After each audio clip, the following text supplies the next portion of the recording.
Ladies and gentlemen, we will be starting here momentarily. If there are empty seats, if you will find a seat and sit down, we will not be permitting any standing during the committee today. So find a seat, please.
Ladies and gentlemen,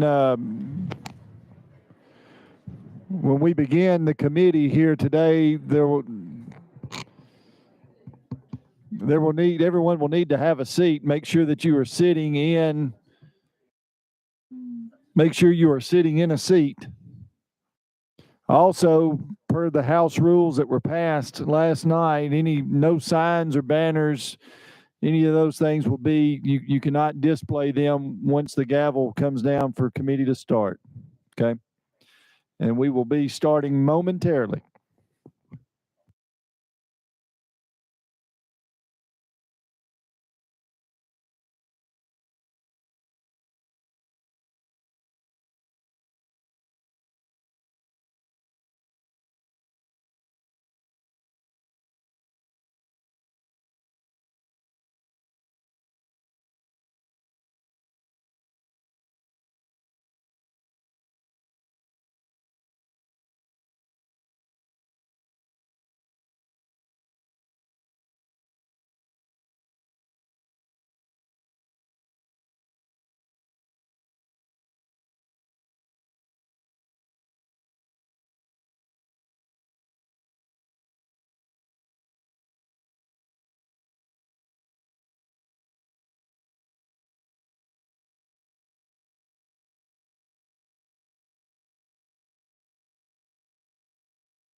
It's 3:07 on Tuesday, August the 22nd. The House Criminal Justice Subcommittee is now in session. Madam Clerk, please take the roll. Representatives Davis, Fritz, Gillespie, Hardaway, Howell, Halsey, Johnson, Lamberth, Moody, Russell, Towns, Chairman Doggett. Present. Chairman Doggett, you have a quorum. Thank you. Members, are there any personal orders before we begin today? Representative Howe. Thank you, Mr. Chairman. Just want to recognize a friend and constituent, Mr. Vernon Lee, sitting in the back, about 5 rows back. Glad to have him with us. Anyone else need to be recognized? I've got a crew here. I recognized them on the floor this morning from Giles County, Lincoln County, and Lawrence County. They're sitting over here. If you would, help me welcome them up here today for us. All right, without any further ado, we're going to jump right in. If you'll go with me to item number 11, House Bill 7060 by Representative White. Without objection, that'll be taken off notice. Item number 14, House Bill 7031 by Representative Grills, without objection, off notice. Brings us back to item number 1, House Bill 7033 by Representative White. Thank you, Chairman, Committee. You have a motion? In a second, you're recognized. Thank you, members. House Bill 7033, the amendment we're working off on is 9509.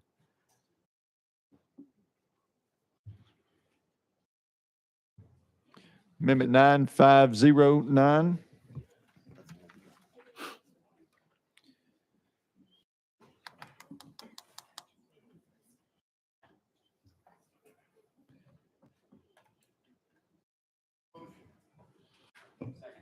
All right, you're recognized on the amendment. Thank you very much, Chairman and Committee. Members, I'm carrying this bill on behalf of Speaker Sexton. It deals with bail bonds. What it basically does, it says, notwithstanding another law to the contrary, when a defendant has been arrested or held to answer for a bailable offense, the clerk of the court that admits the defendant to bail shall, within 48 hours of the defendant being admitted to the bail or receiving bail, publish on the clerk's website a report listing the following information. Item A, the type of offense to which the defendant has received bail. Item B, the amount and conditions, if any, of the defendant's bail. And item 3, the name of the magistrate, judge, or other judicial official or clerk that is admitting the defendant to the bail. And this is basically the gist of what it's doing, just so the public will know. I think it's mainly addressed, and we have a lot of revolving doors when people get bail, arrest, bail, arrest, bail, arrest, bail. And this puts accountability into the system. With that, I renew my motion. Thank you. Any questions for the sponsor on the amendment? Representative Hardaway. Thank you, Chairman. Good afternoon to the sponsor. So it doesn't change anything procedurally. It merely makes information public in a certain portal available to the Right, public. just so the public puts accountability into why the person is getting bail. All right, and right now, what part of that information is available? And would you have to search for it, or? Yeah. We might want to ask legal that particular question as far as anything that this is changing is not in the context of this bill. This just makes it accountable. If a judge or magistrate, they're going to give a person bail, it needs to be public as to what's going on. Okay. Mr. Chairman, can we ask legal to speak to that? Yes, sir, we can. Without objection, we'll go out of session. Michelle Fogarty, Legal Services. This information is already public. You would just have to search for it. It provides a more condensed location to find it. Currently, you'd have to know the name of the defendant and the court in which he was admitted to bail and search those court records to find it. So there's no additional information made available. It's just situating all of the information into one place, one portal. That's correct. All right. Thank you, ma'am. Thank you, Mr. Chair. Thank you. Any other questions for legal services, Representative Towns?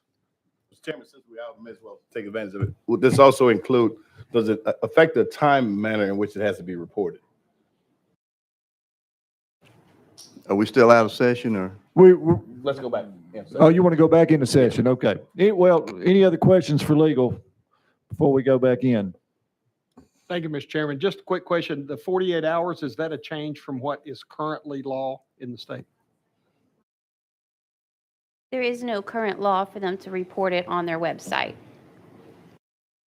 Any other questions for legal? All right, we're going to go back into session. Representative Towns. Thank you, Mr. Chairman. I was asking whether or not there's a time period that it has to be reported within. or 48 hours according to the way the bill is written. How many hours? 48. 48. Now, currently, is that a change to what it was? No, this is adding something new to where you have to have accountability. We're asking that this be put on the, as it says right up at the top, the bill is simple. It adds requirements that when a defendant has been arrested or held to answer for a bailable offense, the clerk court must publish a report to the clerk's website within 48 hours. Okay. Thank you, sir. Representative Johnson. Thank you, Mr. Chair. A couple of people brought to my attention that this perhaps might be an oversimplification of how the courts work. Are there any defense attorneys here who might be able to speak to this? We don't have anyone on the list for testimony on this bill. Okay. Any other questions for the sponsor? Seeing none, any objection to the question? Seeing none, we're now voting to send House Bill 733 as amended on the full criminal. All those in favor say aye. Aye. Those opposed? The ayes prevail. You move on. Thank you, committee. Item number 2, House Bill 734 by Representative Grills. Item what? 2. You are recognized. Thank you, Mr. Chairman and committee. I do believe we have an amendment. Is that amendment code 9502? 9502. There's a motion and is there a second on the amendment? You are recognized on the amendment. Thank you, Mr. Chairman. This amendment just removes stalking as defined 36.3601 and changes that to 3917-315. It just changes the place that it's referencing in the code. Is that a technical correction? That is correct. Let's go ahead and attach Amendment Code 9502 on the House Bill 734, and then we'll get an explanation on that. All those in favor say aye. Those opposed? Ayes prevail. You adopt. We're on House Bill 734 as amended. Go ahead. Thank you, Mr. Chairman and committee. I'm here on behalf of Speaker Sexton working with this bill. This bill is intended to promote the public safety by increasing the penalties for stalking and aggravated stalking.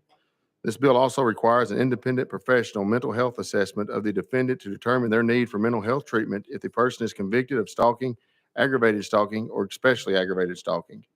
As a condition of bail or other pretrial release, this defendant may also be required to undergo an evaluation. This proposed bill takes a comprehensive approach towards enhancing public safety by increasing the penalties for various stalking offenses while also acknowledging the potential underlying health issues that may contribute to such behavior. With that, I will take any questions, or we can just go ahead and vote on it and I'll go my way. Any questions for the sponsor? Representative Hardaway. Thank you, Chairman. And I was going to let him go on his way until he asked. Oh, man, I'll learn. And it's kind of a rhetorical question, but you can jump in anyway. On the fiscal note, 9.7 million for incarceration. That correct?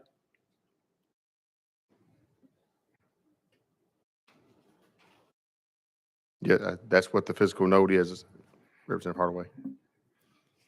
Is there any way to compare those dollars to the trauma and the stress and the pain and the misery and the physical and the mental harm that a woman or a man would go through as a victim? Thank you, Mr. Chairman. I cannot answer that. I can't put myself in that position to say, but I doubt that you could put a price tag on that. I agree. And I think at some point, the rest of the legislature, we're obviously all on the same page, needs to start considering the human aspect of these types of crimes. So I thank you for the bill. Any other questions for the sponsor? Representative Towns. Thank you for the bill. As it relates to stalking, okay? Obviously, we know that's a horrible thing. And as my colleague alluded to, it can create a certain amount of trauma and fear for people. Will these people, once they're convicted, not accused, but convicted, is that when they go through the evaluation, the psych evaluation, or is prior to? Thank you, Mr. Chairman. This bill requires an independent professional mental health assessment of the defendant to determine their need for mental health treatment if the person is convicted of stalking, aggravated stalking, or especially aggravated stalking. The court may waive the assessment if there has been an adequate assessment conducted prior to the conviction. But the answer to the question is according to that, it's after the conviction. So they've been convicted of, and at that point, which I think is good to do some kind of evaluation of it. Now, after the fact, sir, where is that information going to be kept and maintained? And how easily will law enforcement have access to it?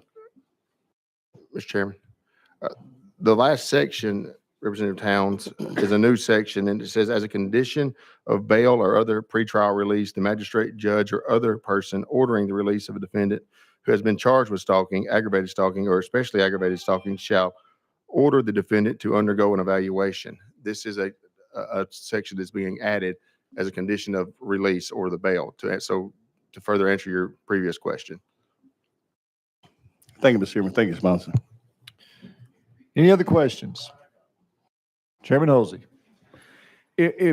Thank you. If it's a condition of bail, it says here that the defendant has to pay for it, unless he's indigent. I guess if he doesn't pay, then he doesn't get bail. Is that the way it works?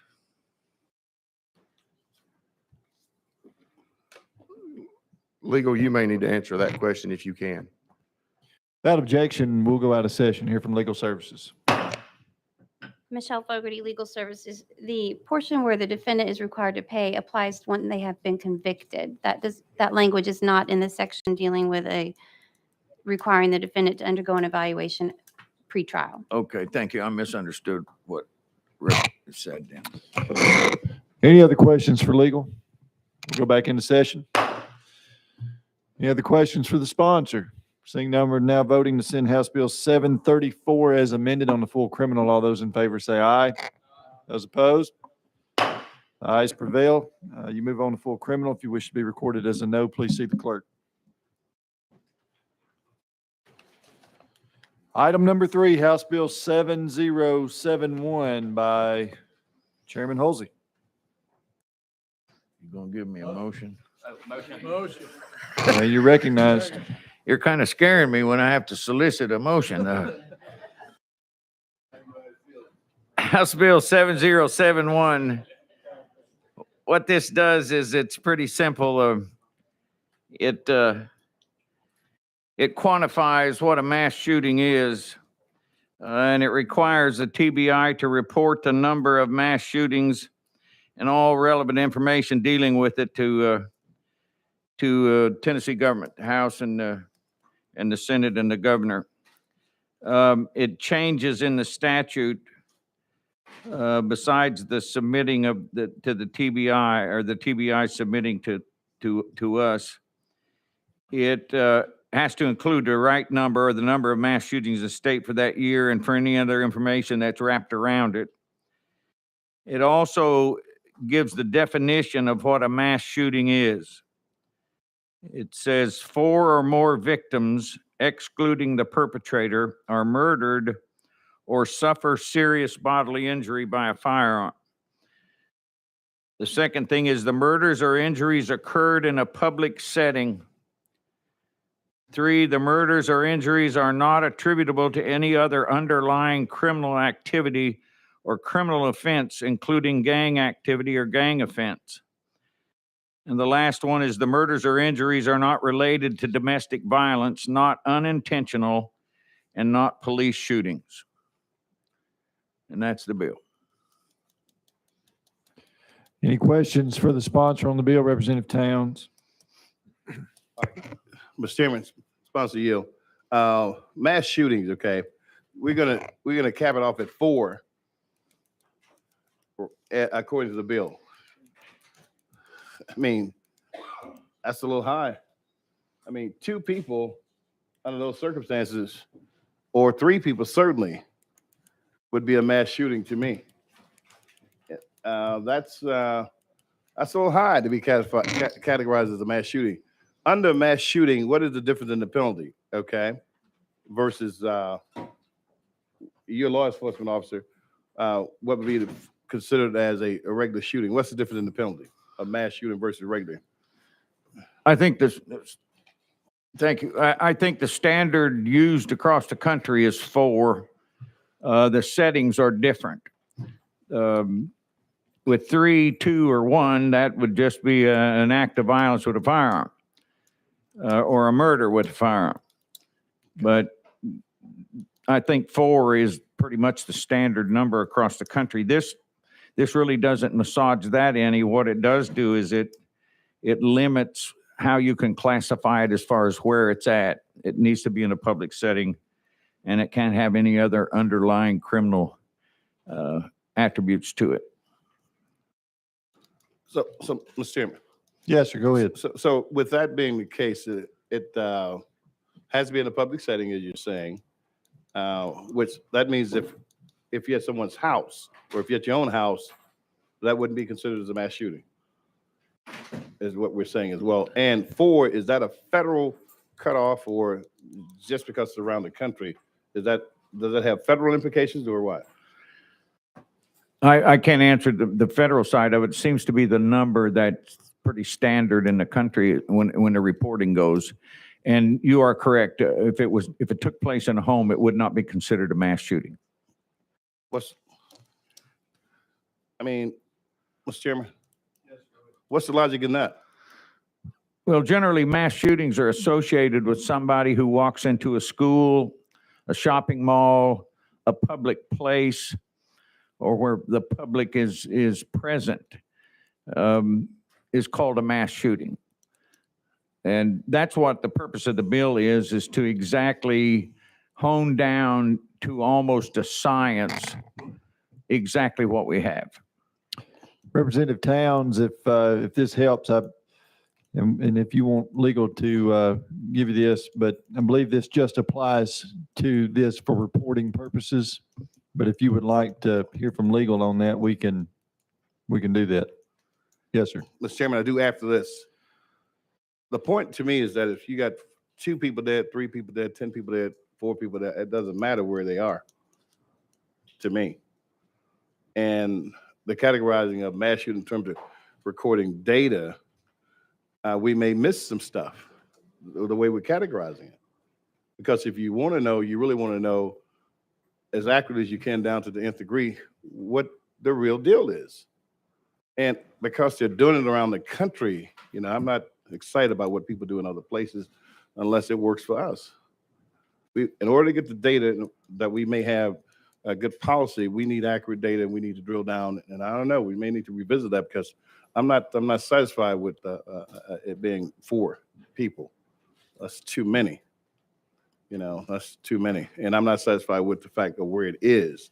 To be a public setting, if I'm dead, I'm still dead and I want some justice. And my family would like justice, And after that, Mr. Chairman, I'd love to hear from legal, what you wanted to point out. All right. Without objection, we'll go out of session. Hear from legal services.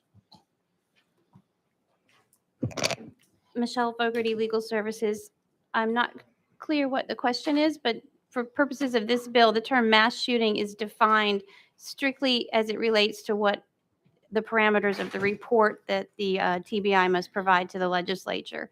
Whether or not that definition should be expanded would be a policy decision for the members of the General Assembly to make, and it does not affect any underlying criminal offenses that may be committed as an act of mass violence, but it simply defines the term for purposes of the report that the TBI must generate and submit to the General Assembly. Yes, sir. Thank you, legal. But there again, the General Assembly or any body that has governance over and sway over people, we need to have the information to be as accurately recorded and reported as possible. So that gives me heartburn right there. So that's my concern, Mr. Chairman, with the bill. I know what we're trying to do, but that's the concern I have. Okay. Any other questions for legal services? Representative Hardaway, you got a question for legal? Yes, Chairman, thank you. Is there an existing TBI or FBI report for 1 to 3 murders and for 4+ murders?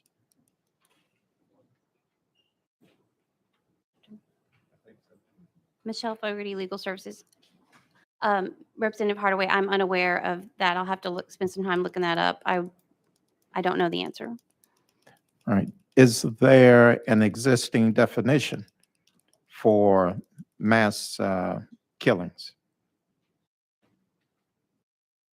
So our code currently has a definition for mass violence in the offense of threat of mass violence on school property, which is found in TCA 39-16-517. It defines mass violence as any act which a reasonable person would conclude could lead to the serious bodily injury or death of 2 or more persons.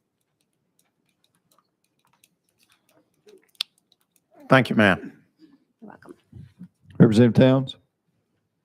Mr. Chairman, now I know you got pretty good ears, but mine's are pretty good too. I heard deuce in there too as a determination. And we're talking about 4. So, how do we compare that? I heard 2 and I'm hearing 4. Michelle Fogarty, Legal Services. The definition that I just read is the definition of mass violence as it relates to the offense of threat of mass violence. As I said earlier, the definition in the language of this bill defines the term for purposes of the report that the TBI must generate.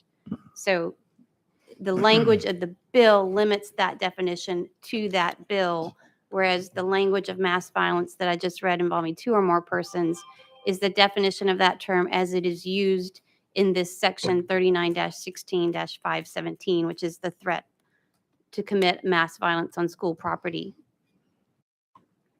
Yes, sir.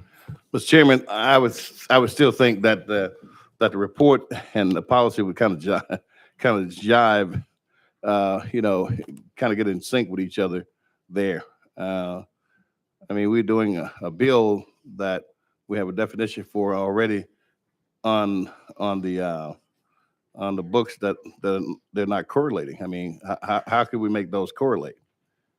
Representative Towns, we'll have that discussion when we go back into Okay. session, if that's okay with you. Any That'd other be fine, Mr. questions for Chairman. legal services? That'd be fine.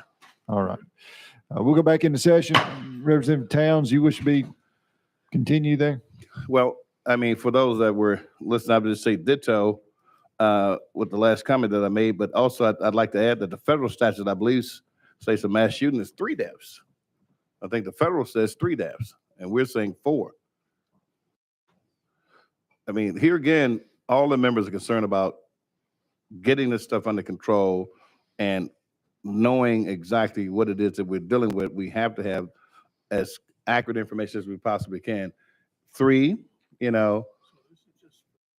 thank God that doesn't happen frequently. We pray that it doesn't, but 4, that's even further away. We need to, Mr. Chairman, see if we can get it down to 3. I mean, what I'd like to do, Mr. Chairman, see if I can make a friendly amendment to bring that down to 3. I'd love to do that, to capture that data as well. And sponsor, I'm posing that to you as a friendly amendment. Well, you can friendly ask the speaker. It's his bill. Speaker? Oh, he's in here? It's just for reporting, by the way, so we're consistent. All gun violence is reported by the TBI, and it is very detailed. So you don't miss anything. This just defines 4 for a reporting mechanism. Well, help me to understand, sir. If you don't report it if you report it at 4 and you don't report it at 3, in my mind, you're going to lose something. You're saying we don't lose anything. Is that what you're sharing with me? We don't lose any data that's being reported for the purpose of reporting. If I call and ask for a report and the report is capped at 4, I would think that I'm missing some data, some real data. Maybe I don't understand it like I should. Please explain to me how I don't miss any data. Well, I don't think you lose anything at all as far as what the data is going to show or does show at 4 versus 3. I don't see how that's possible.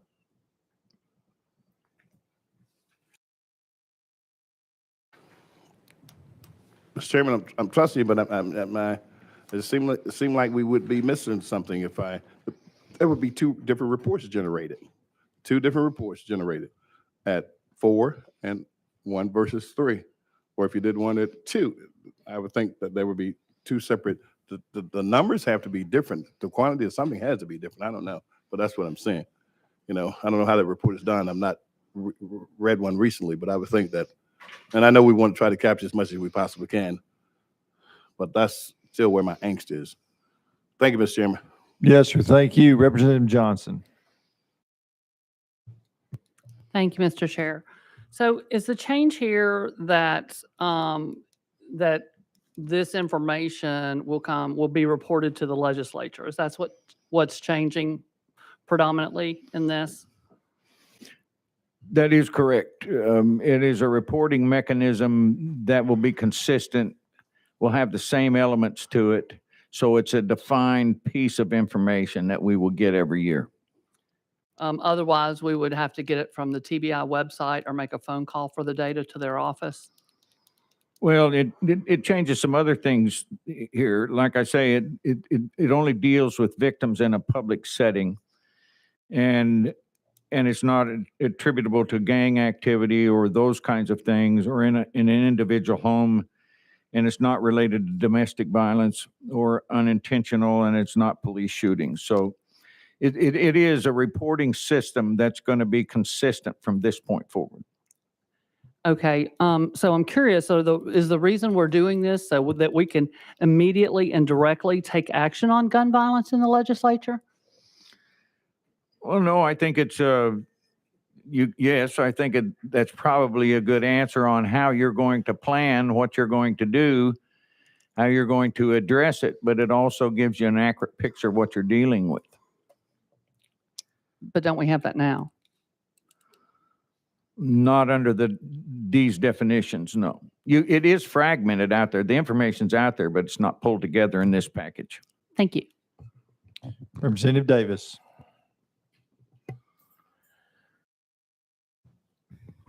Thank you, Mr. Chairman. And to the sponsor, I just wanted to say, I believe that FBI definitions, for a long time, they used 4 as their number. And then also in their definitions as well, they use public places as well. So this, I believe, aligns with the Federal Bureau of Investigation in their definitions of that.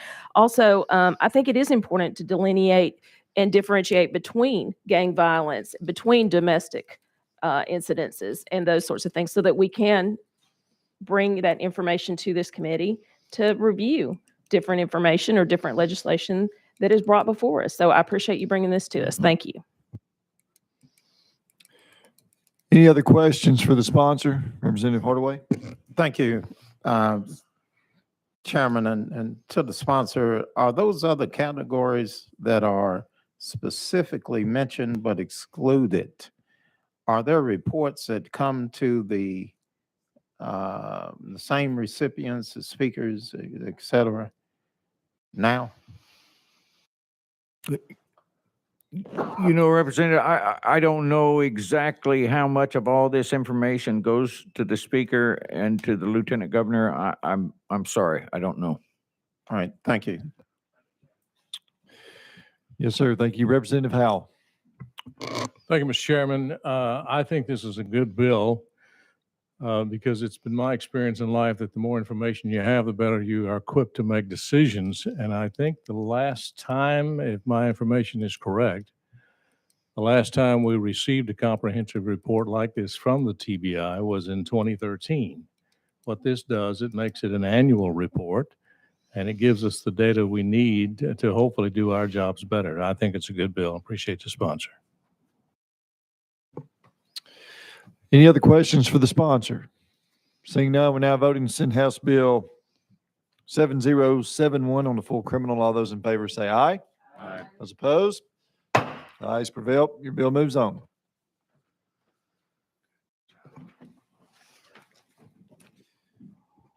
Item number 4, House Bill 7073 by Representative Vaughn. You're recognized. There's an amendment. All right. 9521, you are recognized on that amendment. In the vein of my fellow Shelby County representative, I'm not so sure this unit couldn't use a little Freon itself. It's a little bit toasty. Ladies and gentlemen, I'm happy to here to present 7073 on behalf of Speaker Sexton. This bill has 2 parts to it. Number 1 has a juvenile transfer portion. The other is a blended sentencing portion. What we're seeing, particularly in our neck of the woods, is that violent juvenile offenses have been, well, they've actually doubled over the last 2 years in Shelby County. What this bill proposes to do is to transfer any, if a juvenile is 16 years of age or older commits or attempts to commit first or second degree murder, then the juvenile will automatically be transferred to adult court. What we're seeing across our state is that folks could commit any number of heinous acts and then be out on the street within a year and a half.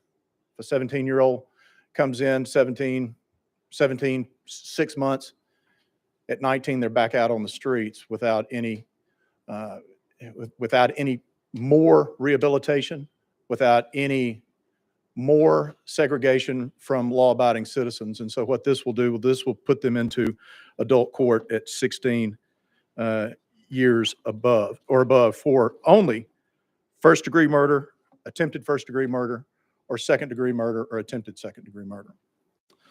Now then, with regards to the blended sentencing portion, what occurs here is that the court may impose any current juvenile dispositions for that offender.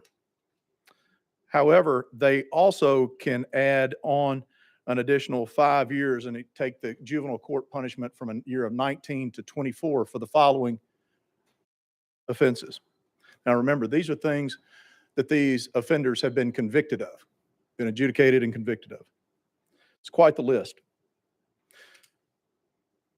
First-degree murder, if the child is under 16. If under 16, then they can be considered to raise up to age 24, whereas, you know, they're automatically going to adult court at 16 or more. Second-degree murder, if they're under 16. Now, here we go. Rape, aggravated rape, rape of a child, aggravated rape of a child, robbery, aggravated robbery, especially aggravated robbery, aggravated burglary, especially aggravated burglary, kidnapping, aggravated kidnapping, especially aggravated kidnapping, commission of an act of terrorism, carjacking, or aggravated child abuse or aggravated child neglect or endangerment. Criminal attempt to commit any of the above or any of those offenses, any offense involving the use of a deadly weapon, and a child confined to a youth development center or charged with escape from that center. The courts must impose an additional adult center after the juvenile turns 19, and as the way it breaks down is 4 years for Class A felonies, 3 years for Class B felonies, and then 1 year for any other delinquent act. Now then, the court may stay the adult portion of that sentence. The juvenile court judge may do so, but it does require what this bill does, it requires the court to conduct a hearing within 4 months of that offense, or excuse me, within 4 months of the offender's 19th birthday to decide if the court will impose the state adult sentence. Now, the judge may set aside the adult sentence or choose to impose it. The court shall revoke the stay and impose the additional disposition if that offender has done the following things.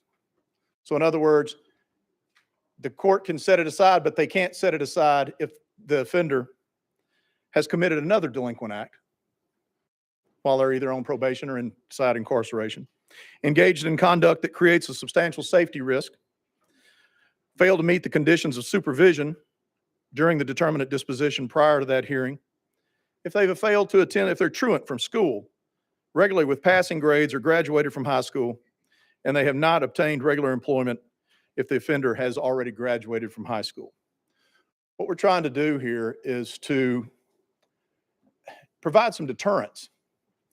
And this is one of the few levers we have left, particularly in Shelby County, where we're seeing children in their late teens being utilized for criminal purposes and then being back out because there's a lack of fear of long-term retribution. So what this bill seeks to do is to allow for them to serve more time, hopefully engage in more rehabilitative services, and hopefully be more productive by the time they get back out on the street. But what it will do is it'll keep people who kill someone at 17 and be walking the street scot-free at the age of 19 with no fear. That's not much of a punishment in our book. So that's what I'm here presenting to you today, and I'll be happy to answer any questions the best I can, Mr. Chairman. Yes, thank you. The amendment makes the bill, is that correct? It does indeed. All right, any questions on the amendment? Seeing none, we're voting to attach amendment code 9521 onto House Bill 7073. All those in favor say aye. Those opposed? The ayes prevail. You adopt. We're now on House Bill 7073 as amended. Any questions for the sponsor? We do have some here to testify. Representative Johnson.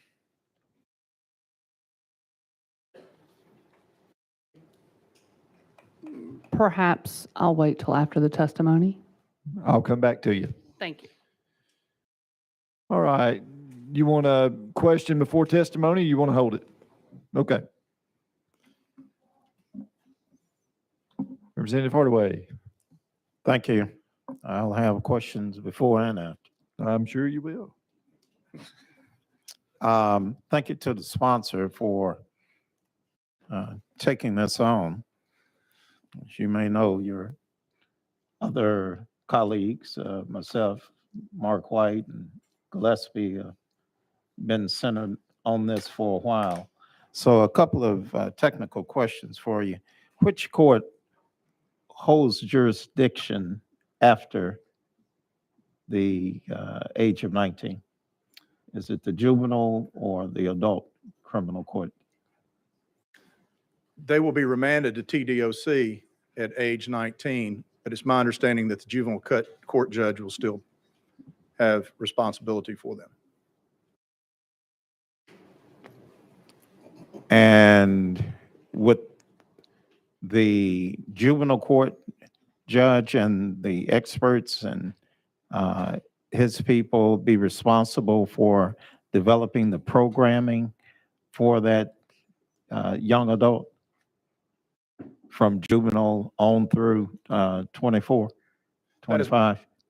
That is my understanding, Representative Hardaway. And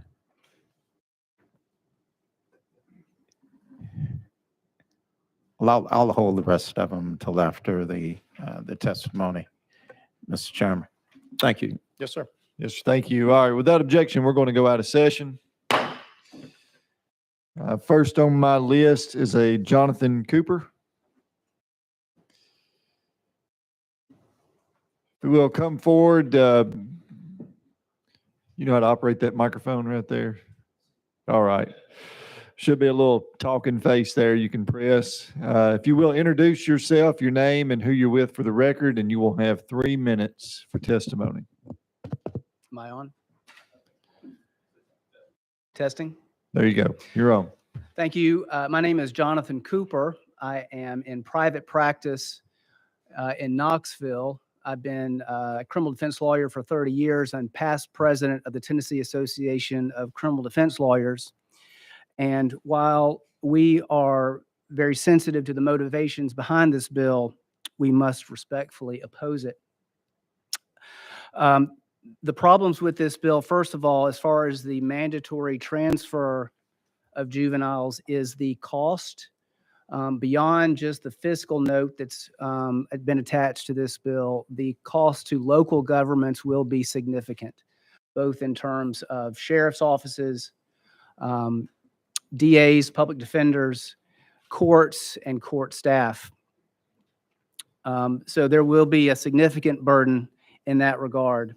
There's also a problem in this transfer process in that the standards that have been followed for decades in this state that are modeled after US v. Kent v. US, which is a 1966 Supreme Court case, have been removed for these mandatory transfers.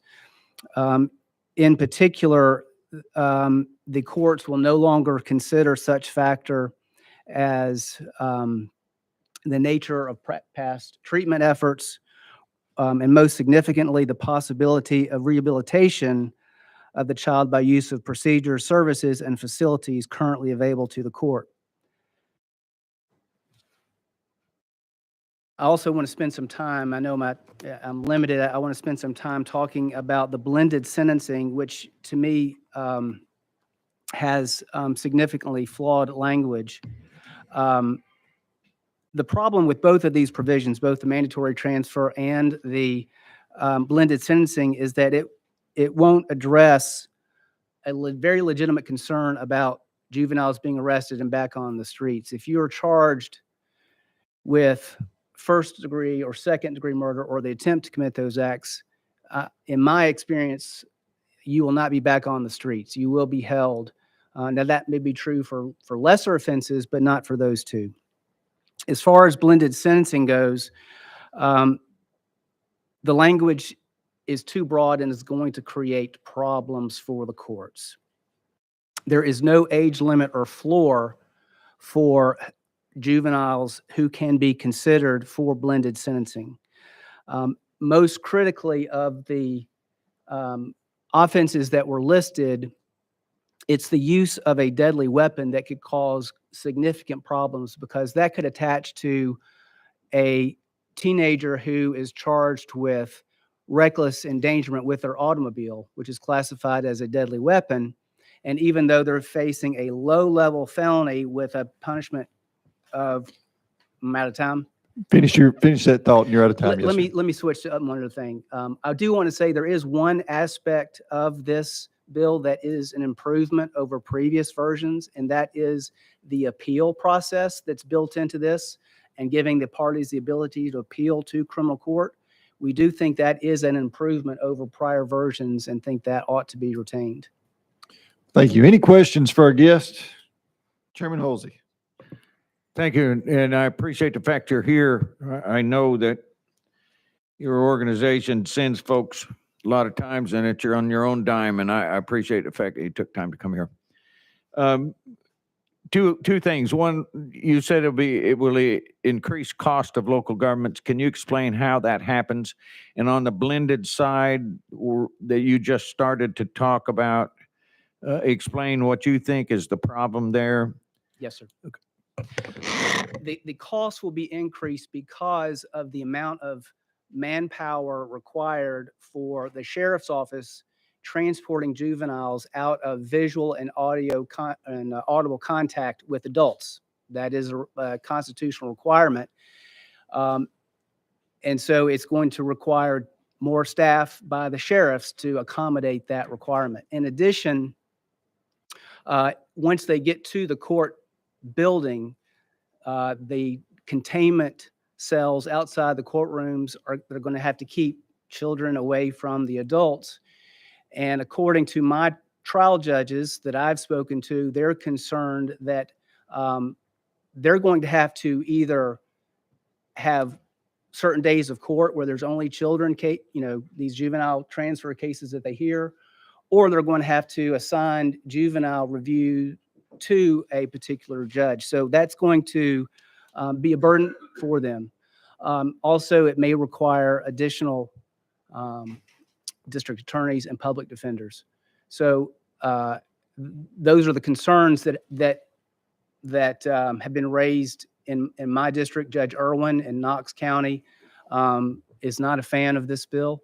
So he is, the judges in our area have let it be known that this is a problem. And I didn't answer your blended question. So let me give you an example. If you are charged with reckless endangerment, you're a 16-year-old driving, it's a Class E felony. The standard typical punishment for that is 1 to 2 years.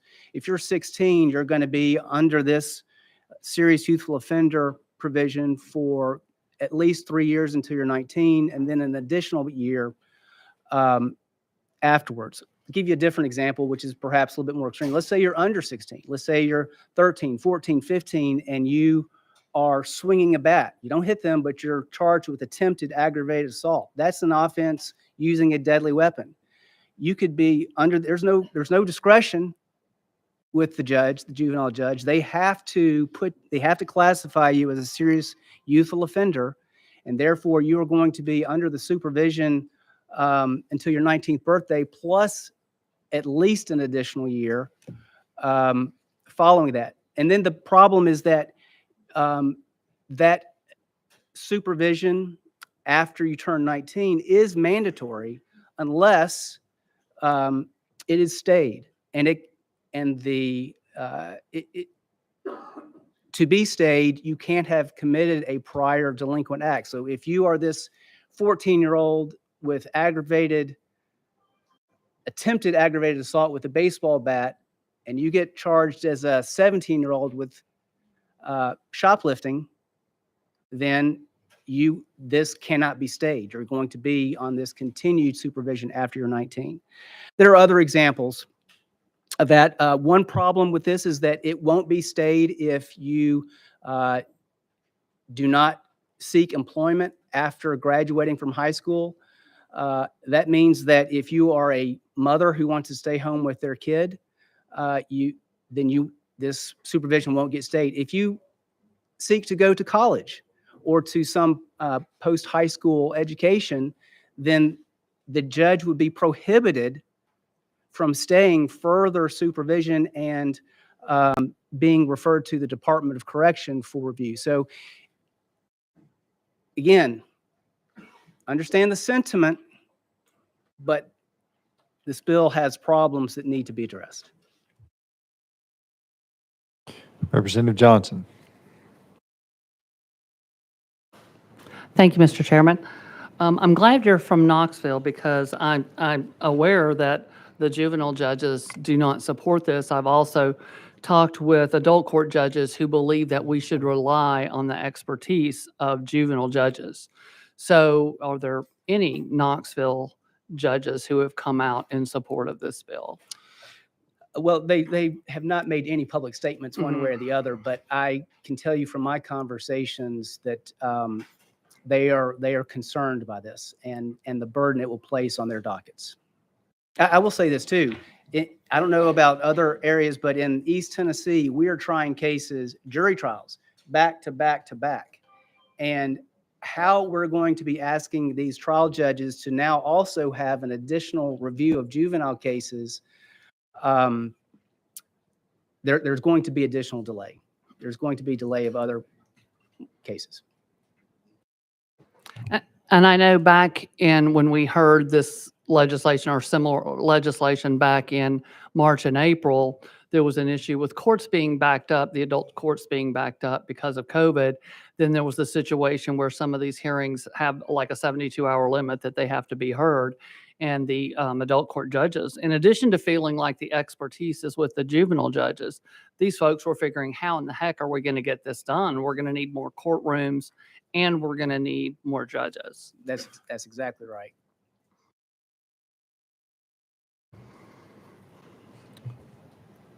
Representative Towns. Sir, thank you again for your testimony. Tell me your name again, sir. Jonathan Cooper. Mr. Cooper, thank you, sir. And reveal some things to me that I was certainly not aware of. I thought you gave an illustration, an example of a 13-year-old. I thought this bill was dealing with 16-year-olds and up. That is on the mandatory transfer to adult court, but on this serious youthful offender provision, my reading of it does not indicate there is any floor for who can qualify as a serious youthful offender. For that obviously that poses a serious problem. I'm going to ask you a question. You've been obviously in this realm for quite some time. Tell by your conversation, and you understand what people are trying to get after. Okay. In your wisdom and your participation in the system, do you have any ideas? Tactile did offer some language in the past session, and I think we would be more than willing to work with legislatures in crafting that. I do think that this provision about the appeal seems to solve maybe some of the concerns that are going on in parts of our state where there's a disagreement about a decision that a juvenile judge made with regard to not transferring a case to adult court. This type of language, I think, seems to address that problem and gives, for example, a DA the ability to appeal that decision and have the trial judge, the criminal court judge, review the facts and decide that this does qualify as a case that ought to be transferred. Well, the concern obviously is young people not being punished as people would think adequately enough and hitting what has been termed a revolving door. And I mean, I understand how it is when you're young. The difference between them and us, we're beyond that age, but we did silly stuff. Obviously, murder and attempted murder, that's far beyond the pale of silliness. But so does what you suggest to me get after that? You're probably going to regret asking me this question. I want to know. It's freedom asking you. there's a limit on what the criminal justice system can do It's true. to address societal problems. I think there has got to be something that we can do that provides safety to the community, but long-term rehabilitation to juveniles who are suffering from whatever environment is leading them to act like idiots. So that's the best I can do with that question. Thank you, Mr. Chairman. Chairman Halsey. Thank you. I won't belabor, right on the tailcoat of Representative Towns. We have never really looked at the rot of the root that has got us where we're at. In 1960, you didn't have juvenile crime. And we have never looked at really contributing factors that go to that. In this bill, I understand the concerns you have. To me, it should be a simple thing, at least. If we can stick our nose in a kid who commits violent crime and we don't want him when he turns 18 and 19 to have a free ticket, justice is not served that way to the public, then to go to 24 doesn't seem a big stretch to me if we could solve some of the issues that you got. I think I would agree with that. I think there's a way to fix this or make a bill that doesn't have these issues. And we would be willing to work with whoever to try to address those concerns. Thank you. Any other questions for our guest? Representative Hardaway. Thank you, Chairman. Good afternoon, sir. I think I got one of my questions addressed. The judges that you were referencing back in Knox are juvenile court judges? No, these would be the trial judges who, under this proposed legislation, would be responsible for handling this increased number of juveniles being transferred under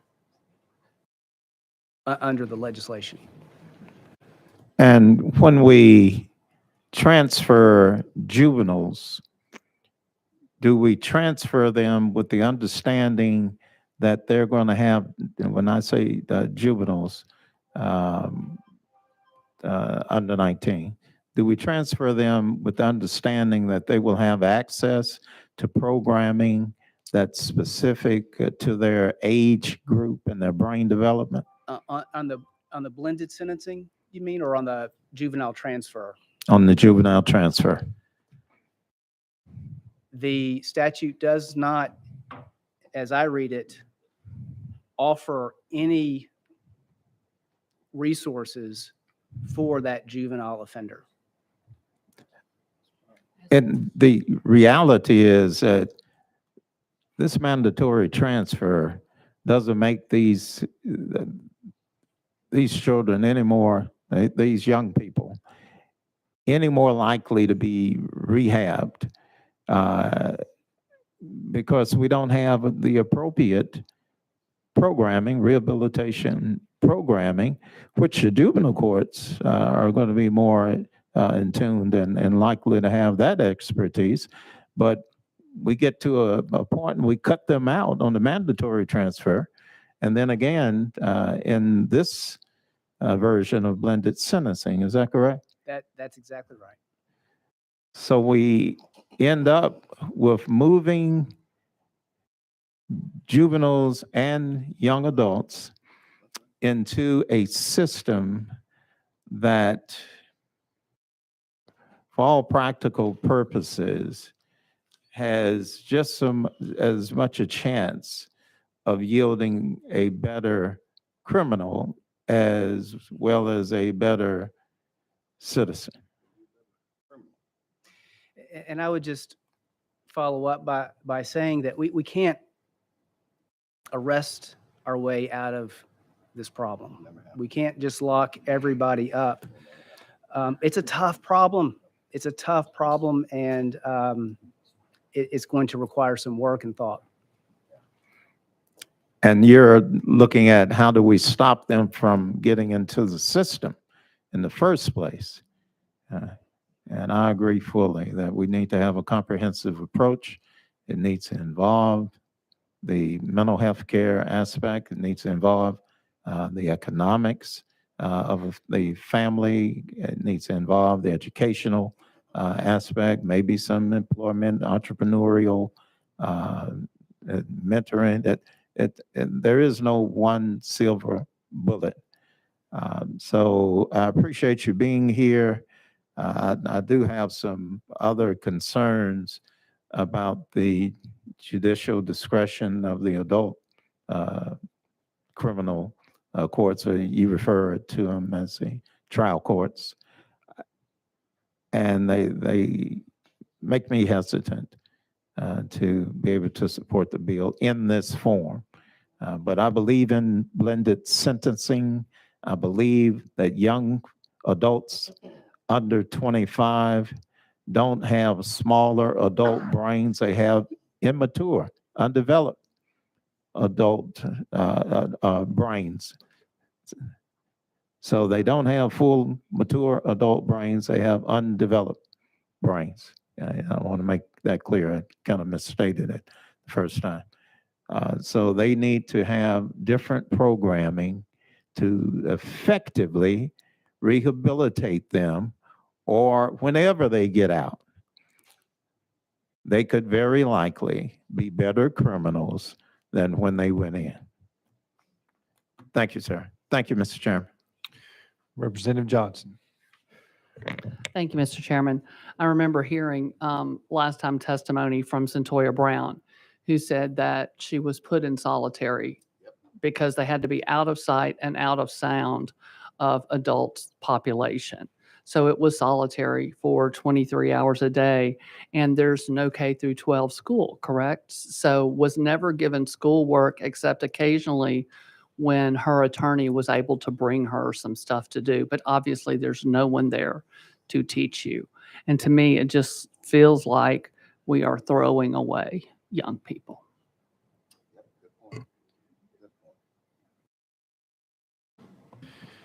All right. Thank you very much for your time and for being here for your testimony. Next on our list is Jasmine Miller.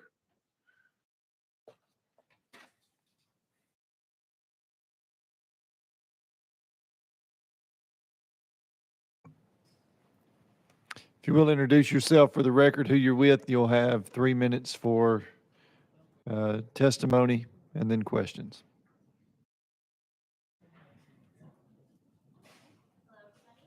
Let's try. Hello. There you go. All right. My name is Jasmine Miller. I'm a staff attorney at the Youth Law Center. We're a national nonprofit organization that works on child welfare and youth justice issues. But I am actually based here in Nashville, Tennessee, and I'm delighted to be with you today. So with regards to this bill, HB 77-3, there are a lot of moving parts. There's a component that maintains the current transfer process, a component that creates a serious youthful offender scheme, and a component that creates a new mandatory transfer scheme, as well as a component adding an appeal process. This issue is really complex.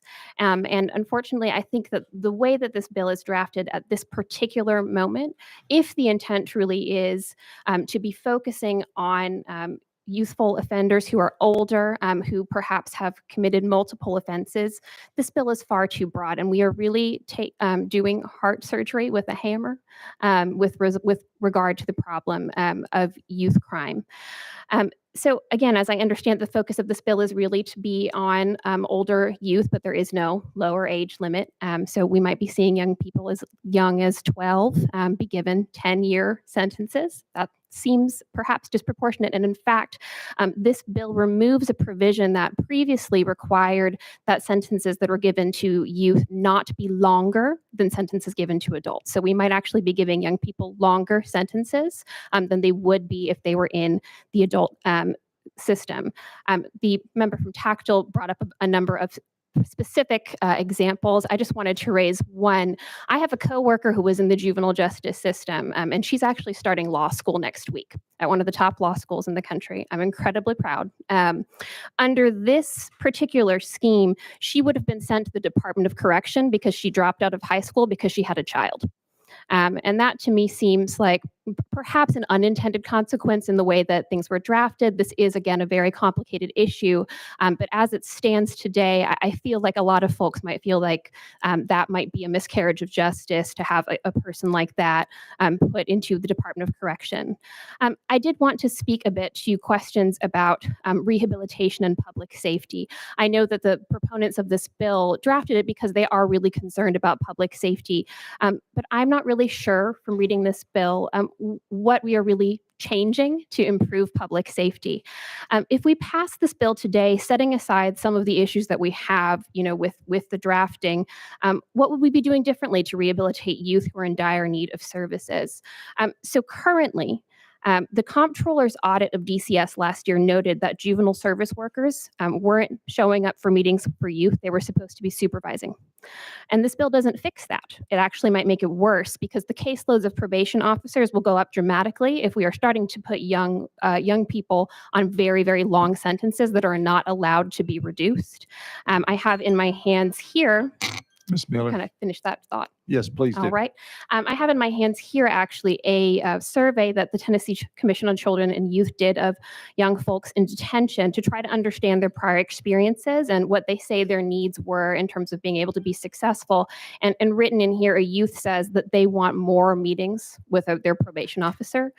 So I think that there are potentially some issues that we could be solving in implementation without having to go and rewrite the whole sentencing scheme. And I would recommend starting there with services and understanding more about the needs of the population, and then coming back and saying, okay, what are we not able to address there that we could maybe address by writing a new sentencing scheme? Thank you. Any questions for our guests? Representative Johnson? Thank you, Mr. Chair. So one thing that's been brought to my attention is that some of these bills could have an effect on kids who are being trafficked, that perhaps it will be used against them by their trafficker to say, well, no one's going to believe you if you tell. If you go and you report this, you're going to be tried as an adult and not as a young person, and you'll be in prison for the rest of your life. And it is damaging and harmful to people who are being trafficked. Is that something you have a concern about? Yes. So I think there are youth, in particular young women and girls, who often are in the juvenile justice system as a result of experiences of exploitation, a commercial sexual exploitation or abuse by traffickers or abusers. And under this law, in terms of the mandatory transfer portion, judges would not be able to consider trafficking history in making decisions about whether or not to commit a youth to Department of Corrections or to transfer them to adult court. And previously, we had that as a factor. And I think that was actually a factor that was added only in the past few years, was a factor to make sure that judges were really considering that trafficking history when deciding whether or not to move youth into juvenile court. And additionally, that trafficking history component could not be considered as well when thinking about whether or not to classify a young person as a serious youthful offender. So it does really raise some concerns. We know that, a really large proportion of young women who are in the juvenile justice system have experienced commercial sexual exploitation. I have coworkers who unfortunately have had that experience or who have experienced other types of sexual abuse. Sometimes being in the justice system makes them actually more vulnerable to people who are seeking vulnerable people, right, to exploit. And I think that's where the concern about, well, I forced you to do, some of these, burglaries or things like that. And, if you report me, you might end up in adult court or in the Department of Corrections custody. You're classified as a serious youthful offender, and that being used potentially as leverage against young people who are really trying to escape really harmful situations. Any other questions for our guest? Representative Hardaway. Thank you, Chairman, and good afternoon, ma'am. Are you aware of any other states' jurisdictions that have what this bill is offering in practice already? Which portions? The blended sentencing, mandatory transfer, any and Both. all of it? So it's with regard to blended sentencing, it's really difficult to make comparisons between states because every single state runs their juvenile court system differently and has different criminal laws. So as a concept, blended sentencing is something that has been adopted in a number of states, but the specifics on how it's written can be really different because in some states, a lot of more cases start in adult court, or they might have less discretion than juvenile court judges here in Tennessee have, or various factors like that that could result in the sentencing scheme being written differently. I will say that this was blended sentencing was an idea that was very popular maybe 15, 20 years ago, as a way, again, to try to address some of these issues around older youth and trying to make sure that they have adequate time to be rehabilitated. I think that some folks in the field have maybe moved away from blended sentencing as an approach and more towards the approach of extended jurisdiction, which is similar in that it also allows young people to be in custody for longer and to receive services for longer, but doesn't have the component where you might accidentally be sending someone into the criminal justice system based off of something like not graduating from high school. So there are lots of different ways that could be written. Mandatory transfer in different types of way, like it varies a lot from place to place. There are some other states that have that. I will say that the structure of the juvenile court as it is here in terms of all transfer hearings starting in the juvenile court, that's called discretionary waiver. That's something that is considered a best practice. The National Research Council did a brief on the best way to structure your juvenile court, and they sort of highlighted discretionary waiver as the most efficient way cost-wise, in addition to sort of the human cost aspect of it, to be structuring your juvenile court. And we are in good company in terms of states that also operate all transfer cases as starting in juvenile court through discretionary waiver. Other states that do it this way include Texas, Montana, Oklahoma, and Kansas. And there are a few others, but those are the ones I can remember off top. Would you agree that in most counties that the facilities don't exist to fully accommodate this bill? Depends on so the bill is very complicated, so it really depends on which piece of it you're talking about. What I would say in a general sense, yes, we do not have facilities that would be able to accommodate a large number of youth who potentially would be sentenced until age of 19 under the serious youthful offender scheme. And then on the sort of adult transfer side, similar to what Mr. Cooper was talking about, there are a lot of these issues around sight and sound separation, the ability to staff jails such that you can set aside an entire separate unit. And then additionally, when we're talking about the commitment to the Department of Correction, there's some language in there talking about the need to house some of those young folks in juvenile facilities, but potentially have some of those young folks as well in adult facilities. And that again raises the concern around would we have space even to house some of these young people in facilities? What would the cost be associated there? And then with regard to the adult facilities, all of the logistics that are involved, the remodeling costs, et cetera, when it comes to, I think staffing honestly is one of the bigger things from the perspective of some of the local governments. And with the concepts that we're talking about, when we're talking about the ability to handle youthful offenders, juvenile offenders, without mixing them with the adult population, is that just a policy preference or is that a constitutional issue? I would say that it implicates constitutional issues around, cruel and unusual punishment. So one of the issues that we hear about, right, that I think Representative Johnson pointed to was that when young people are in adult facilities, due to the need to separate them from sight and sound from adults, and also sometimes to protect them because these can be very dangerous situations that they're being put in. What that actually results in is them being put into solitary confinement. Or if it's not solitary confinement, maybe it's, there's 3 other people and that's who they're with every day for, a number of years. And it's very difficult to provide adequate services and in that type of environment, and particularly I think with solitary confinement, the legislature did outlaw solitary confinement for youth 2 years ago with regard to juvenile facilities, because the legislature recognized that practice is incredibly harmful to young people. And so I am a little bit worried about the potential of inadvertently increasing solitary confinement for youth under the age of 18 through some of the implementation of this or other bills about transfer. Well, thank you very much. Thank you for the work you do, and thank you for being here today to share your expertise. Thank you, Mr. Chairman. Yes, sir. Thank you. Anyone else for our guest? Seeing none, thank you for being here with us today. Next on our list is Zoe Jamel.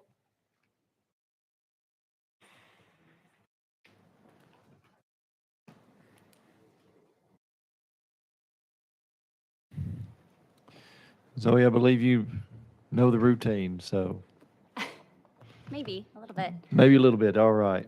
Hi, I am Zoe Jamel. I'm from Disability Rights Tennessee. Today I'm going to limit this testimony to the transfer portion of the bill, and I will just be speaking a little bit about the effects of transfer on youth with disabilities.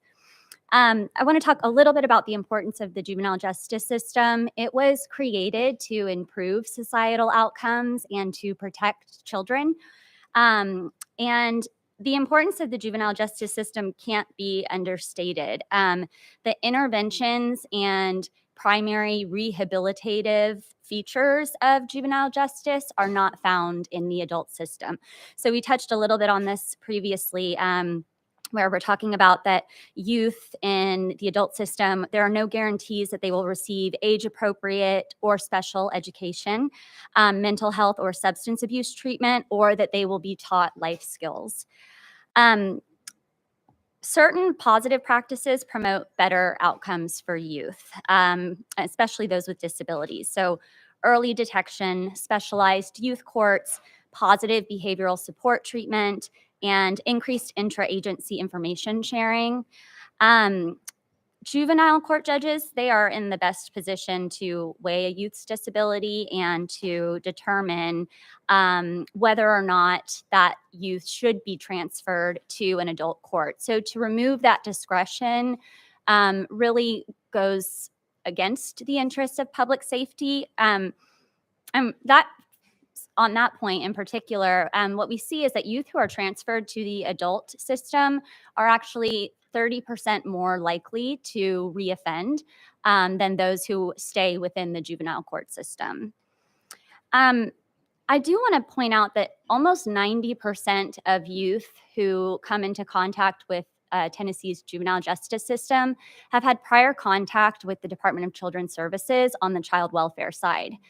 That's a huge crossover. And what it tells us is that there really is opportunity for the Department of Children's Services to be providing better rehabilitative services on the front end that would prevent some of these offenses from happening.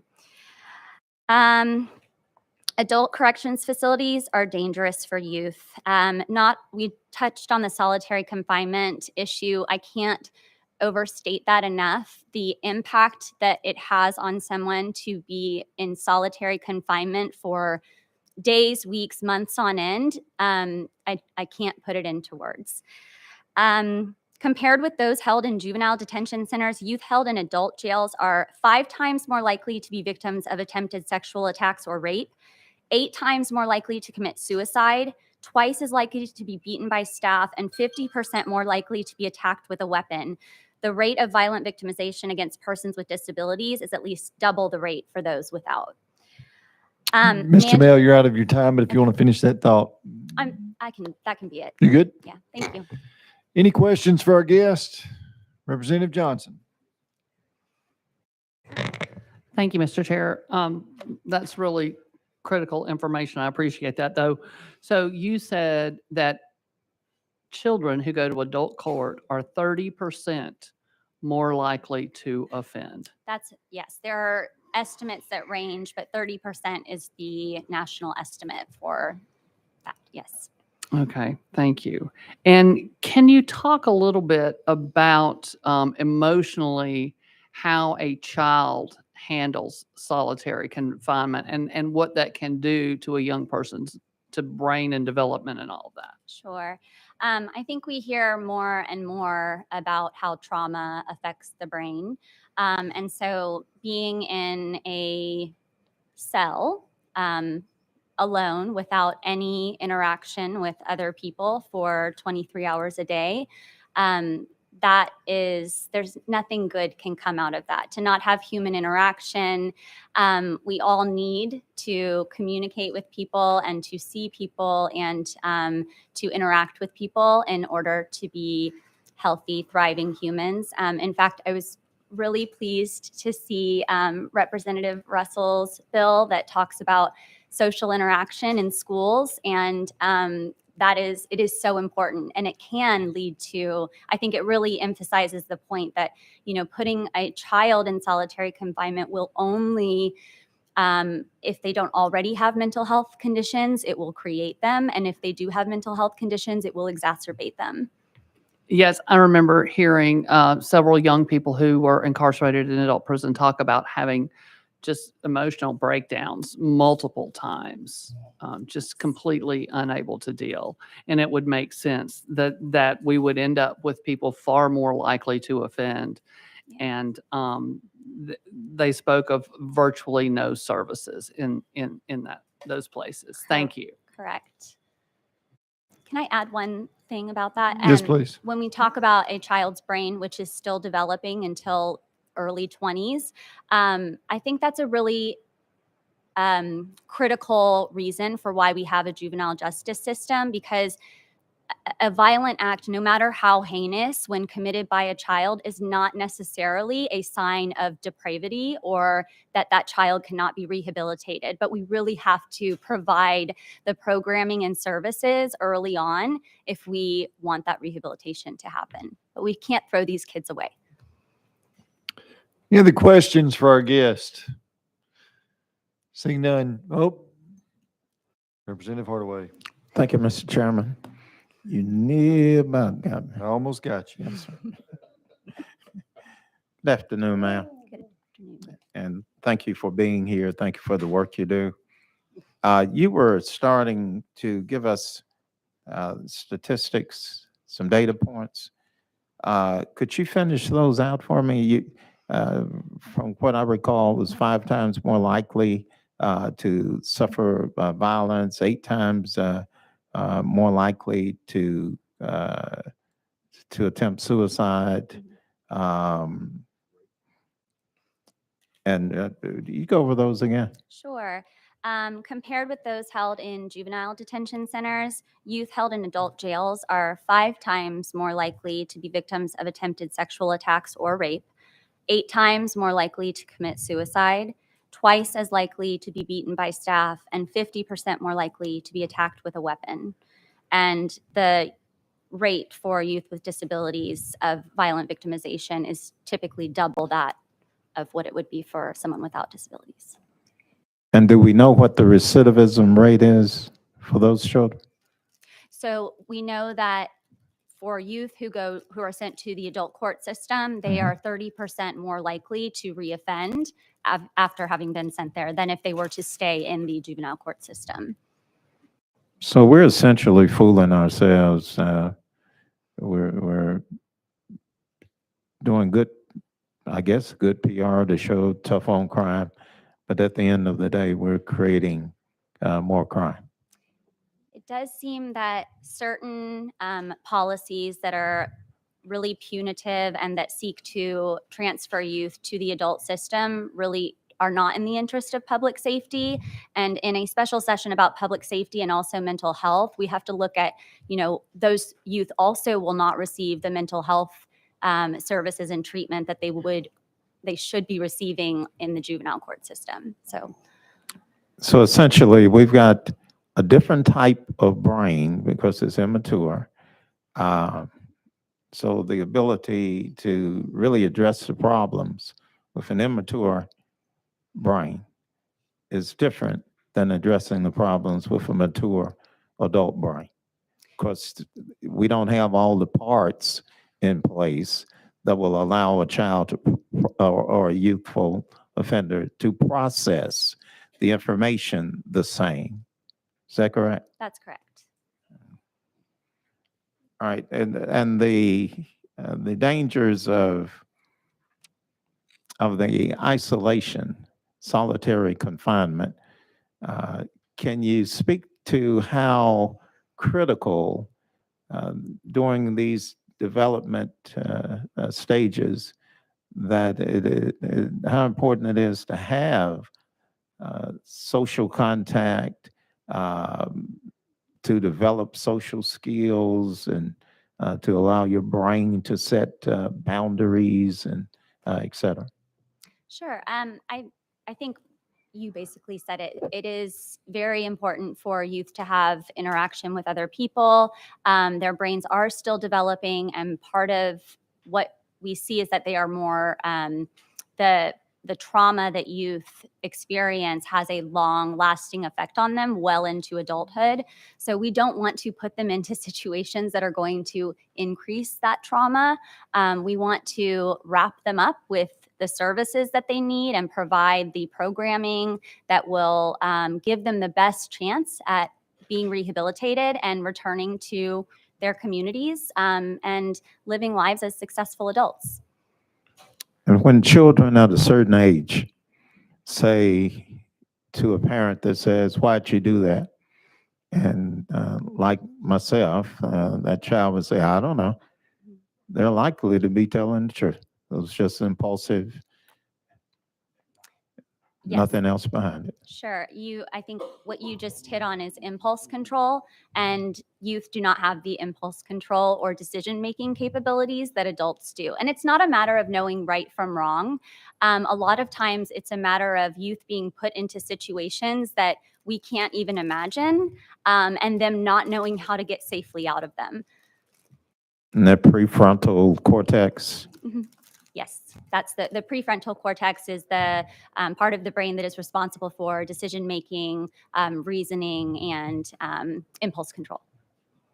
Thank you, ma'am. Thank you, Mr. Chairman. Yes, sir. Thank you. Anyone else? Going once, going twice. We're going back into session. All right, Representative Johnson, you were on the list for questions to the sponsor. Thank you, Mr. Chairman, but I think I've got all my questions answered. Very good. Thank you. Representative Fritz. Thank you, Mr. Chairman. Sponsor, thank you for having the courage to bring this.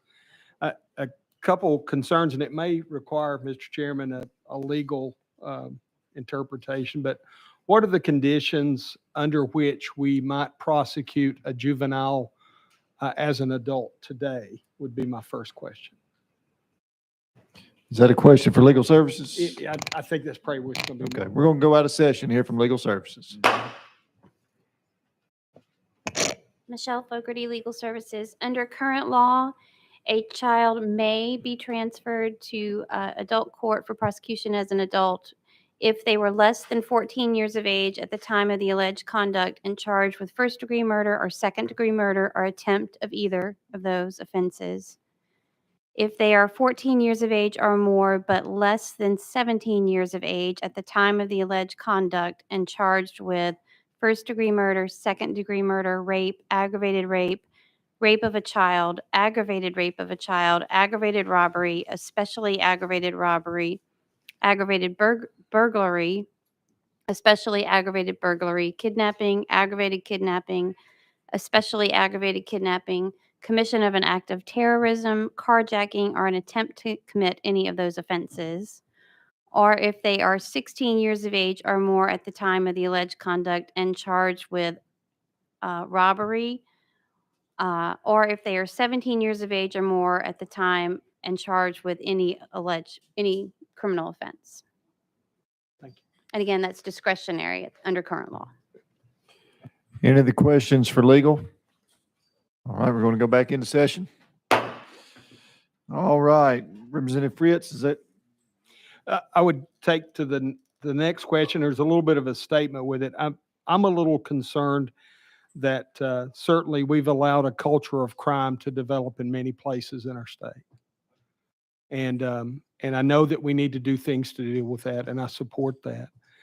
My concern is forcing the other judicial districts that may not have allowed that culture of crime to develop to fall under something that requires prosecution of a young person's adult. So my question to follow that, Mr. Sponsor, is just simply this.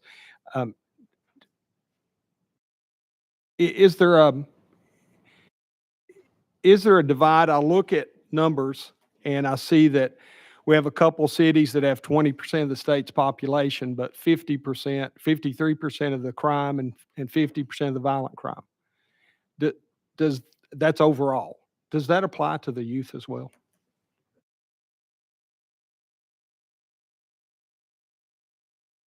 Okay, sorry. Thank you, Mr. Chairman. I do not have that statistic, Representative Fritz, but I can tell you this, is that I do know that across the state, only 1% of juveniles who've met the requirements to be transferred to an adult court were indeed transferred. I can tell you that. And if I might, Mr. Chairman, I'd like to kind of touch on what we've heard. There was a lot of stuff being talked about out here. One is that it's pretty depressing, actually, whenever basically towards the end we begin to hear that we just have to accept the behavior of children because their brains aren't developed right. That is of concern to me, because how else are we going to teach our children, for those who come from a place that do not have a culture of crime? Maybe they don't experience this, but where they do come from a culture of crime, we have to add deterrence in there at some point in time. And I know that it seems cruel that we may do these things, but think about the offenses that we just mentioned here. We're talking about somebody was a victim. Somebody's family was a victim of rape, aggravated rape. There was a child rape victim.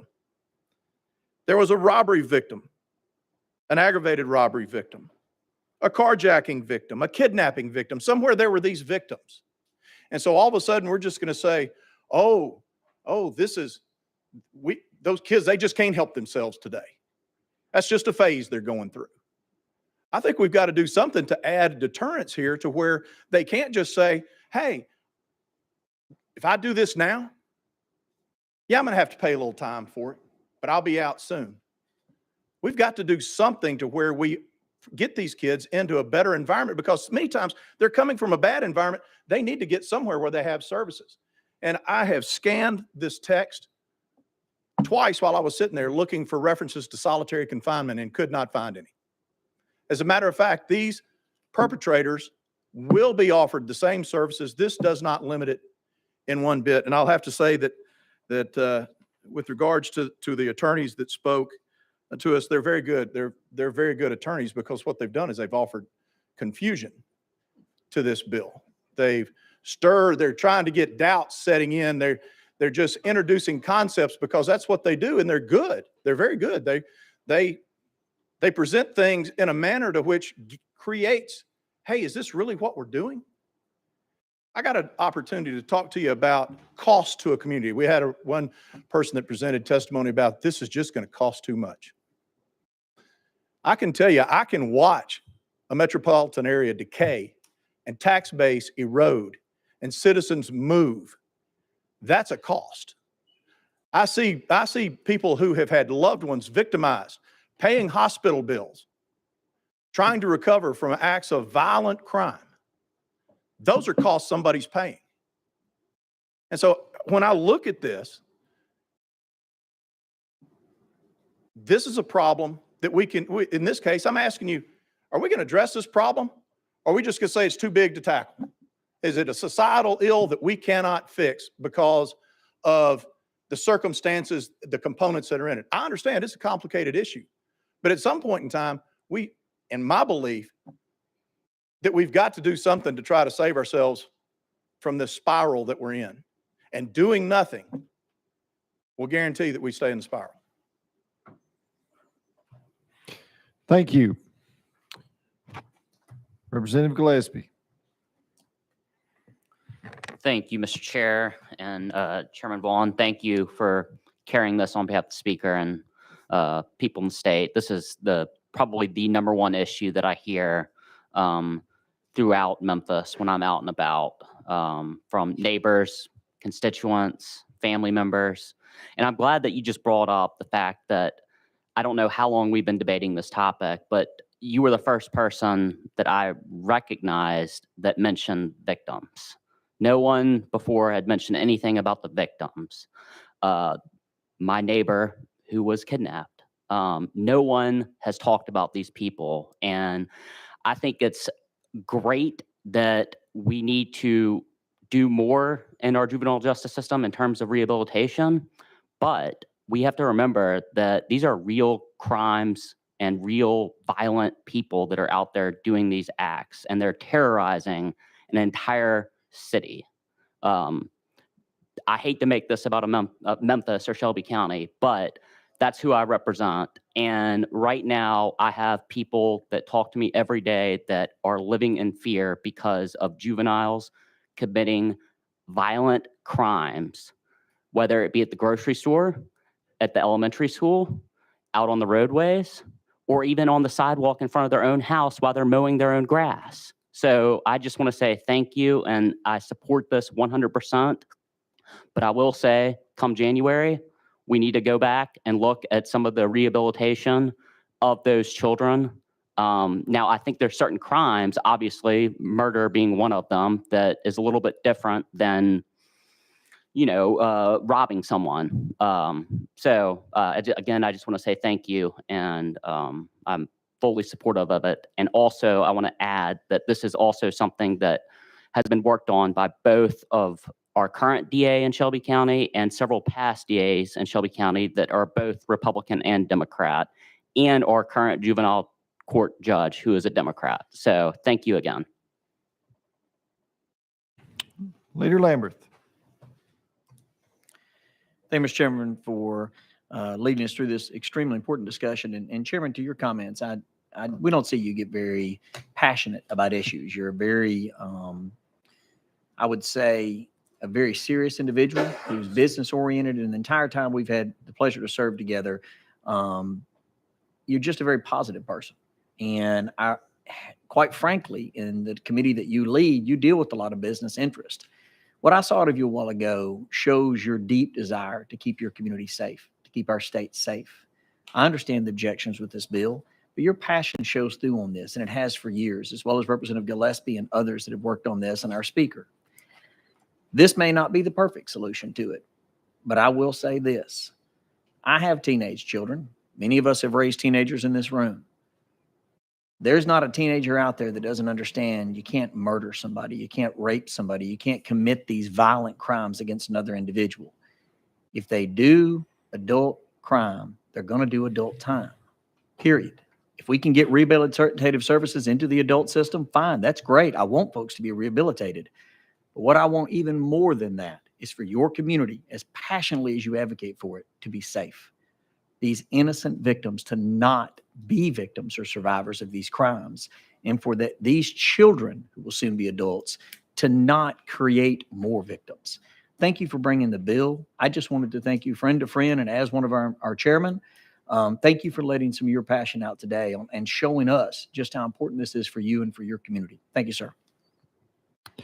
Thank you. Representative Johnson.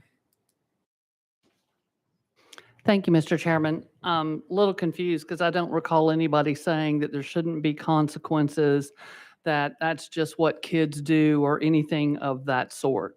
What we talked about is that there is research-based information on what works for juveniles and what doesn't work. And that research has shown that you are not keeping the community safe when you take actions like these. The research tells us what the direction is. We know that adult court judges are asking to let the expertise lie with the juvenile court judge and let the juvenile court judge put it over to adult court if they believe that's the direction in that case. And when you have to keep children out of sight and out of sound of adult populations, sometimes solitary is the only method in a particular facility. And you can talk. We heard from multiple young people that that was their case in recent Tennessee history. So let's not pretend like solitary is often not the only option. I think it's just really critical that we can absolutely provide meaningful consequences and keep our community safe by letting the juvenile court judges with expertise in this area put young people where they can get the help they need, which we know is not adult facilities, and keep our communities safer. I also have another question, probably for the chairman. Maybe it's a point of order. Go ahead. I know we passed new rules for this special session, and I know that one of the rules was about not deriding other members. Did we say anything about deriding witnesses or anything else like that?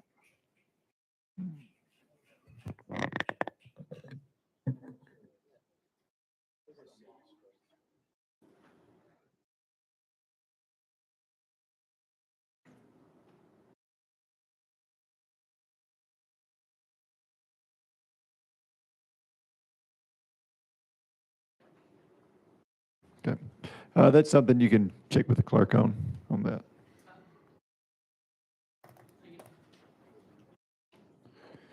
Representative Hardaway. Thank you, Chairman.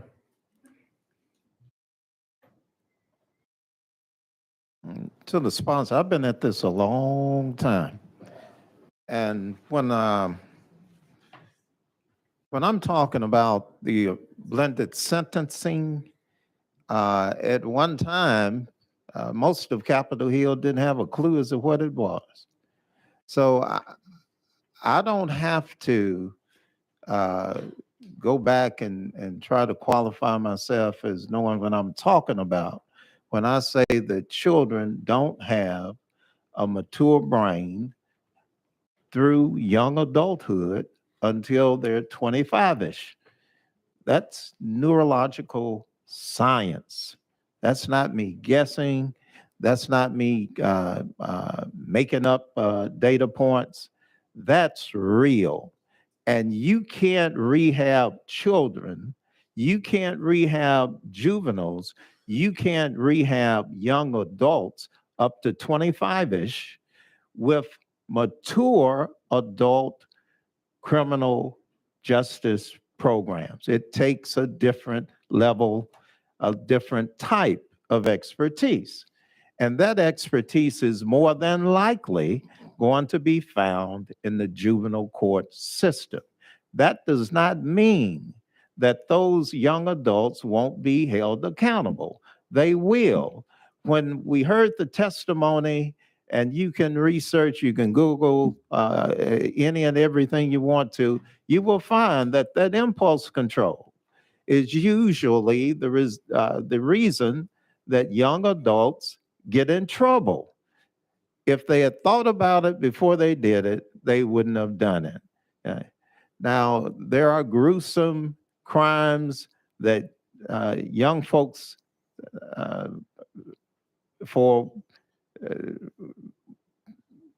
really execute, and it's awful. But if we're talking about how to treat those folk, then we've got to meet them where they are. If we don't, you've heard testimony and there's data that says we're going to turn out better criminals if we don't meet them where they are and take them to where they should be. Okay? I'm in complete agreement with you that we need blended sentencing to be part of the state of Tennessee's justice system. It's a must because what we got ain't working. What's in place now has set record levels of crime for the great state of Tennessee. It's not just Memphis. It's not just Knoxville.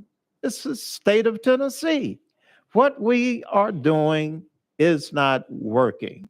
So I know you didn't intend it, but I took a little offense that you would insinuate also that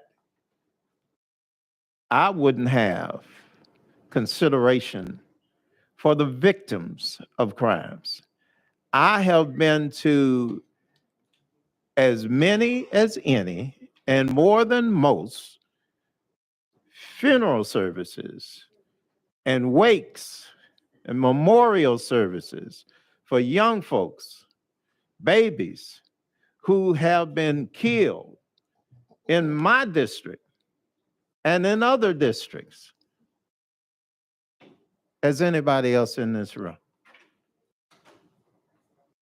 I've had witnesses who are crime victims to set before this subcommittee and the full committee to offer testimony on what crime has done to them, the trauma that crime has brought to their life, how they cannot function normally anymore, having lost a child, or lost a family member, mother, father, sister, brother, etc.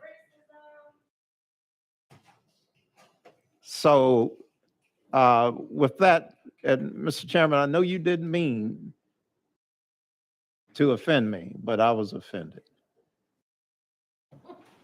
Thank you. Thank you, Mr. Chairman. To my dear, dear friend from Shelby County, you know that my intent was not to offend you, nor impugn you. And as a matter of fact, we have a lot in similar beliefs on this matter.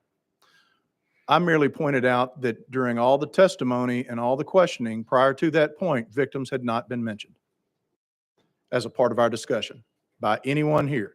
It did not mean that you personally did not have sympathy and empathy for victims. It's just merely pointing out that that's another facet to this equation that has to be considered whenever we're talking about this. I certainly meant you no insult or any degradation or derision at all. So if I impugned you, I apologize. That was certainly not, it was not an overt act on my part. However, one thing that I want to point out is that there's talk of these children not receiving services. Even if they're transferred, they're still going to have access to the same juvenile services that they had in juvenile court. So we're not removing that. So we're still required by our law. We're not amending that law at all. So I would make that point as well. And I would like to say that just from a philosophical standpoint, just because I may disagree with someone doesn't mean that I'm derisive or impugning them. We're here to disagree with people and advocate for what we believe in. And if the fact that I believe something is different than what somebody other member believes in, I am not meaning to insult them. I'm meaning to stand by my convictions. Representative Towns. Mr. Chairman, thank you, and thank you, Mr. Chairman, as well, for those remarks. A question for you, a couple of questions for you. Let's say we pass this bill, okay? And a year from now, we do a statistical analysis of it, and crime has gone up. At that point, would you consider that what we have done did not reach the result? Thank you, Mr. Chairman. Absolutely. This is a problem that I am hopeful that this would help the situation. Am I guarantee this to be the one and final solution for it? No. There's bills that I've voted on through the past years. At the time that I punched my button, I thought that that was the right thing to do. And time has yielded evidence to me that it was not the correct vote. This would be no difference in that matter. And look, I feel everything that's been said here by you and members of this committee. And I hate to say it, but the reality of it is that everybody wants some results, but don't know what to really do to accomplish that result. We all want some results. We're tired of it. Many of these problems are not problems that you're going to remedy with gun control, pen or paper or pad. In our country, Mr. Chairman, things have changed to a point where there's such a moral decay in our society. And many of the problems are when you were a child, parents did not tolerate the stuff that they tolerate today. We were raised totally different. The raising of children in America has gone to pots. There are many men in this room that are older than you, and they understand the standards that their parents had. I didn't say the police. I didn't say the principal. I didn't say the church. I said what their parents would allow them to do. One of the big mistakes we made years ago is we took discipline totally out of the equation with any child as it relates to schools, which bled over into the homes. An undisciplined young person, like an undisciplined man or woman, will be eventually a dangerous person in their thought or in their actions. These things are founded in sound. Now, one approach is not going to solve this problem at all, but it's just as much as you are guilty, all these members are guilty, police officers are guilty, the church is guilty, whoever you want to say, the parents are as well, okay? There's no way in the world you could be a kid in my mother's house at 15 years old, at 21 years old, and have a doggone gun and she doesn't know about it, or the daddy didn't know about it. They would beat the bark off your butt, okay? And they meant it. And then I'm going to tell you twice, okay? They meant what they say. So while we're looking at these, we're looking in one narrow vein in order to try to solve a problem that's become a part of our DNA at this country, to solve a problem that's not going to be. We got to have all these pistons firing, and all of them are critical. Law enforcement is critical. Churches are critical. Schools are critical. Parents are critical, even more critical.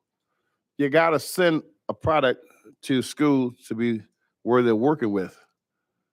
When our teachers told us to sit down, you sat your butt down. If not, some good old-fashioned Holy Ghost dancing in the school where your mama whoop your butt in the school, you didn't do that again, okay? But in our instant wisdom, some knuckleheads decided to make it almost impossible for you to spank your child, okay? See, in the black community, we whoop your butt. In the white community, it wasn't so much. We knew what we had coming. But when the law changed, it took a lot of the way. Well, I can't do nothing to him because he can call the police on me. Well, let me give you some good news. My daddy told me, he said, son, I'll whoop your ass in front of the police, pardon me, and then you got to go with them, okay? Because I'm going to give it to you. That's what my daddy told me, okay? With that old kind of brain that I'm going to call the police on my parent, okay? Well, that's the society we live in. So you're losing control at that point. You lost control of your child, okay? Now, children are smart. A 2-year-old has psychology, but they don't understand the consequence of it. So they take advantage of it. And when they get to a certain age, it's too late and they've done themselves harm. And if you're not parenting and making them do what's right, the child has almost messed themselves up. Because today the world is different.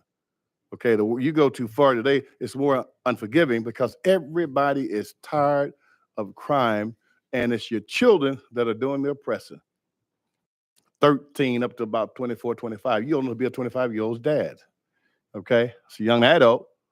Okay, but that's the prediction of what would occur for us, all of us who have children, nieces and nephews, not doing our part first, okay? In our community, you could go anywhere at that time. I'm sure it's like a lot of other communities. And when grown folks said something, I'm not talking about this perverse nonsense. You had to listen. You had to do what was right. And we didn't have no internet and all this stuff. And they knew, your mama and daddy knew it before you got back home. And you thought your mom and dad was spying on you, following you. How your mama, how she went down there? But grown folk were all together against the bad behavior of children. Okay. Well, Ms. Johnson said you did this, that, and other. He said, Mama, I didn't do that. First thing you may get a slap. You calling her a lie. You calling Ms. Johnson a lie? Well, you say you didn't do it. She said you did do it. Why is she lying on you? You calling her a lie? They had us under control. Okay. And so all we're doing, we have to look at some other things to get children back. Police can't do it after the fact. The legislature can't do it after the fact. We need everybody trying to get this problem under control. And so what I'm asking you is this. I heard some testimony of some things that may help us, fix some of this stuff in conjunction with what you're doing. I know what you want. I want the same things. Okay. I don't want my city or the state of Tennessee. You can say what you want to. I'm a Tennessean. That's where I plant my flag. I'm a Memphian. That's where I plant my flag. And we have to deal with it based upon that. So we want it to be better for all of us. You want to feel proud and confident, want your family to be able to go and shop and do what's necessary, play and come back safely, okay? We're all there. But I don't want to make a feeble attempt at it and not still get to the problem. And on the news, something else happens, because if we don't do it right, something else will happen. It's hard to manage human behavior with just laws, and we got to have them. Order, okay? We want to have that order. We need that order. But we're going to have to look at some other things, and I think something else could have come out of if we could, get some other stuff out of here. And that's still not going to solve the problem. Just like I said, it's not going to be a one shot that's going to fix that problem. But I think we could probably make the bill a little bit better, and we may could do something later in conjunction with what you're doing to try to make this bill a little bit better. And I'm wondering if you take heed, and we could look at that and see if we can add some stuff to it, coupled with what I shared with you about this parental involvement piece.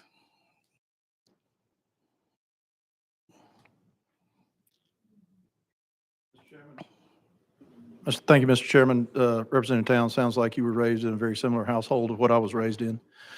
Every piece of legislation that we present and vote on up here is not the end-all be-all in any case. We're always finding things that need to be tweaked, and other things that need to be revised, and other things that need to be stricken. But we've got to start somewhere, and this is a start. And this is what the Speaker and is proposing that I fully support. And so this is not the end. There's two other shots at this bill if we're fortunate enough to come out of here for things to be revised or things to be included. That's part of the process. So I would just humbly ask the committee to say that this is our flag in the ground, that where we want to say, hey, we've got to do something about the revolving door for late teens through juvenile court that are committing heinous, violent acts in our community. Thank you, sir. Leader Lambert. Move previous question. Previous question called. Any objection? Seeing none, we're voting to send House Bill 7073 as amended on the full criminal law. Those in favor say aye. Aye. Those opposed? No. The ayes prevail. You wish to be recorded as a no, please see the clerk. We're going to take a 5-minute recess.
All right, we're about to get started back. If everyone would take their seats, we're about to get started back. Just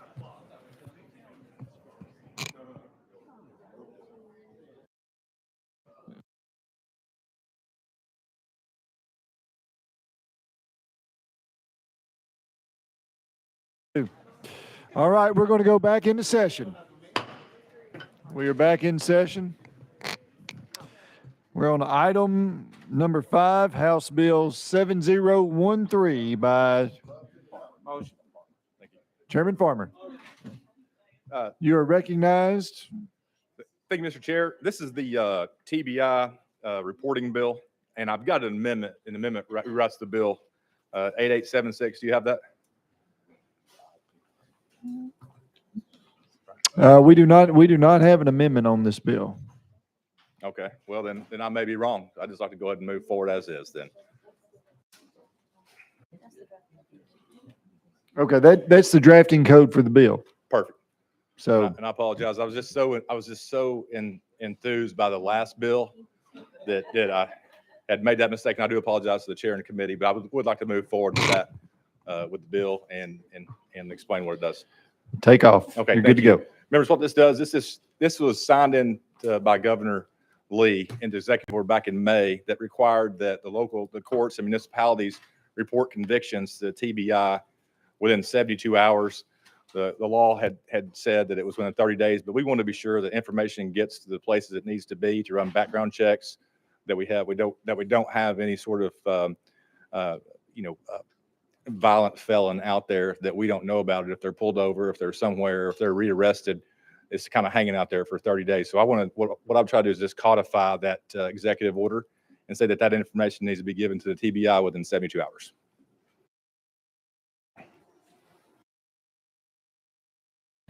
All right, any questions for the sponsor? I've got a question, if you would withdraw that. Representative Moody.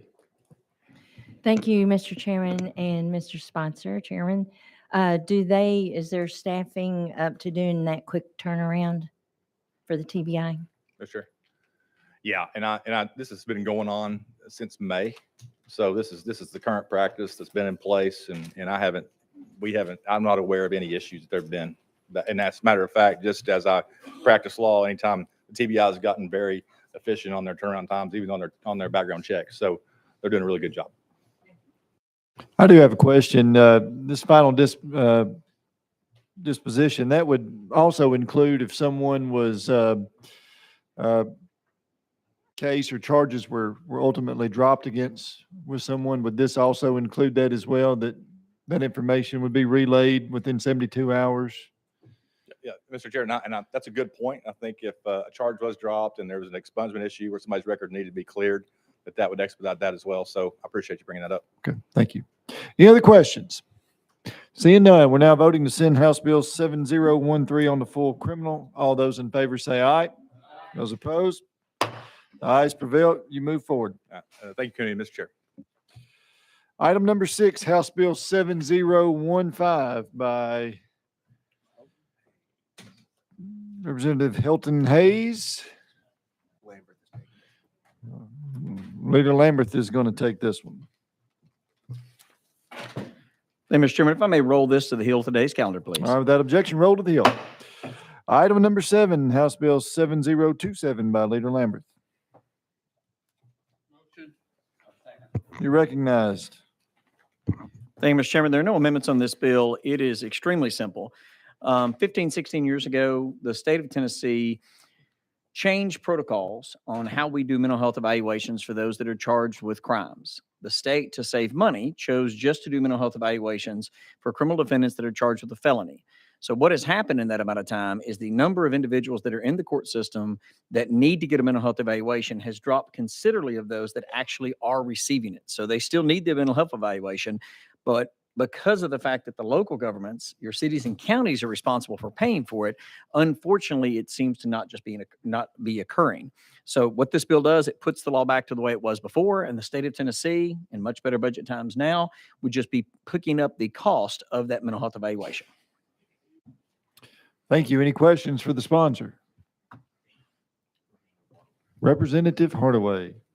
Thank you, Chairman. To the sponsor, do we know if there's, and this was information that came to me this week, that some of the counties, smaller population counties might be cutting some corners, and this bill will kind of help to address that by making sure that all of the counties are able to take care of these expenses.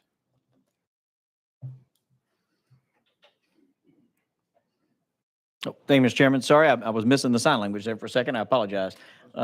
Yes, sir. No. I couldn't see you, so I apologize. I didn't want to speak out of turn. Oh. So it is actually, I wish I could tell you this was just a small county issue, but one of our largest counties, in fact, the largest county, Davidson County, is one of the biggest proponents of this bill, because even in a city as large as Nashville, apparently they have seen a significant decline in the number of mental health evaluations that are occurring. And so when the state stopped picking up the tab for making sure these folks were properly evaluated, and the way this normally works is that someone's arrested for a crime, they are placed in jail, they're given a bond amount, and many times unable to make that bond. Many of these folks are destitute. So they have an attorney appointed to them. That attorney meets with them for the first time and realizes in that conversation that the person has some pretty severe mental health issues.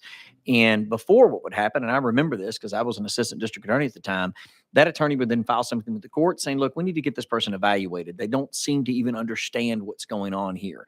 And instead of that person sitting in jail, they would go off to a mental health facility to get that evaluation done. Now, they're still technically in jail. It's a furlough, but that way they're able to really address what the problem is. They come back to the court, and then that report would go to their lawyer, and they're able to file whatever motions that are appropriate, again, to get that person the help that they need and deserve.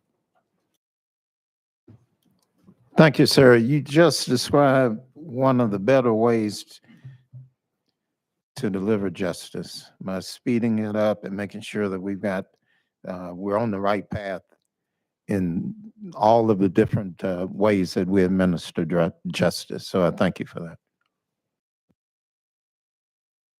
that. Question's been called. Any objections? Seeing none, we're voting to send House Bill 7027 on the full criminal. All those in favor say aye. Aye. Those opposed? Ayes prevail. You move forward. Item number 8, House Bill 7041 by Chair Lady Moody. No, I'm sorry. Chair Lady Cochran. I'm sorry. Wait. Time out there. Before I get That's hit with a I've been ad called hoc committee worse. violation there, I want to, let's clear that one up. All right. Chairman Cochran, Thank you for that lead in, Mr. Chairman. sorry about that. That is quite all right. We get mistaken for each other all the time. I can see the Uh, resemblance, yes. Yeah. Thank you very much, Chairman and committee. And so, members, since Tennessee, we've been an early leader in the recognition and identification of victims of human trafficking. In 2013, the TBI issued comprehensive report on the statistics and issues facing our state. Since then, the understanding of human trafficking has expanded and covers a wide variety of areas that include law enforcement, social services, and treatments. So basically what this bill does requires TBI to issue an updated report on their efforts against human trafficking. Mr. Cochran, if you would, we need to get this properly before us. I made a mistake there with my fumble of your title, but we have a motion and a second. You recognize, continue forward. Thank you. And I should have recognized that as well, Mr. Chairman. Thank you. Essentially what this bill does, it requires the TBI to issue an updated report on their efforts against human trafficking. Also requires TBI going forward to give yearly updates. So we want to continue to be the strongest state in the nation in battling this terrible problem. And to do that, we need up-to-date information. This will require TBI to provide that. With that, I'll yield to any questions. Thank you very much. Any questions for the sponsor? Question's been called. Any objection? Seeing none, we're now voting to send House Bill 7041 on to full criminal. All those in favor say aye. Those opposed? The ayes prevail. You move forward.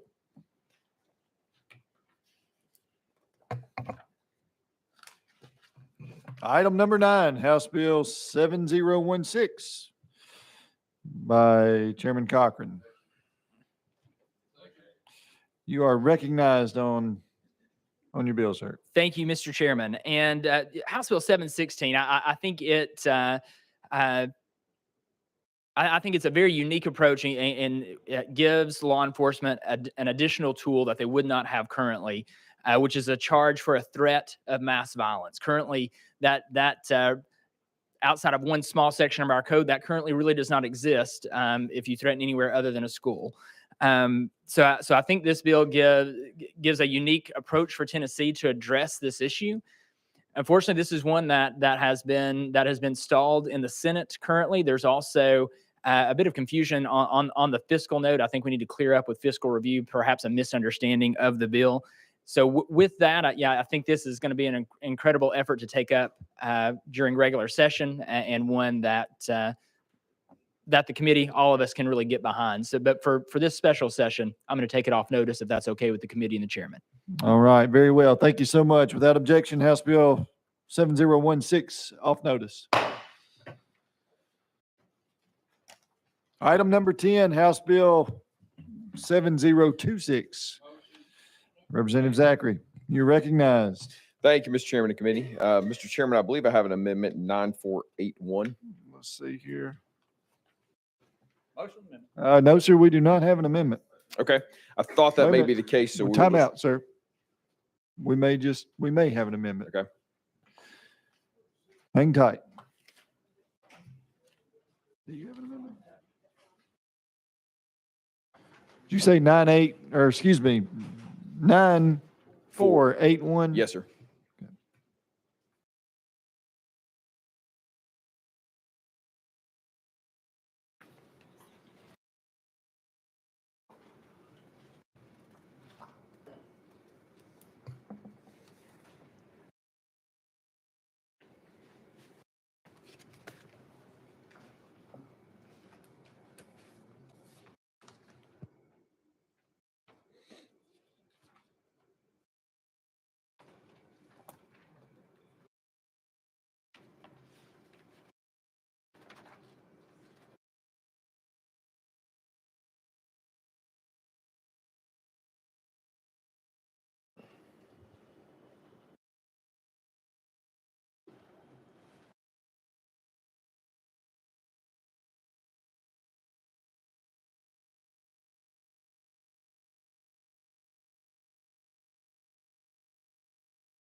All right, members, we do have the amendment code. It is 9481. It will be on your dashboard in just a few seconds.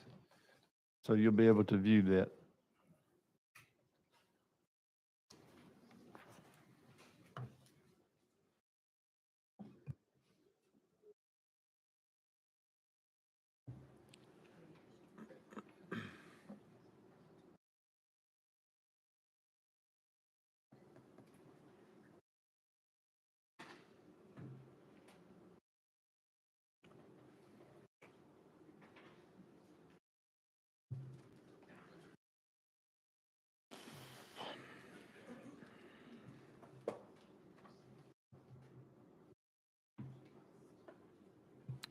All right, members, it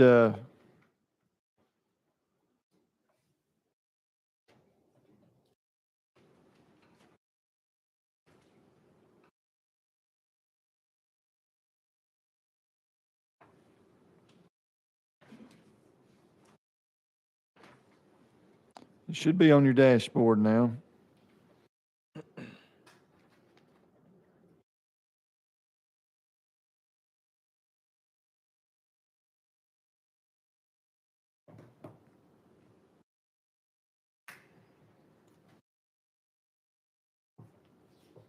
All right. Should be on your dashboard there. Amendment code 9481.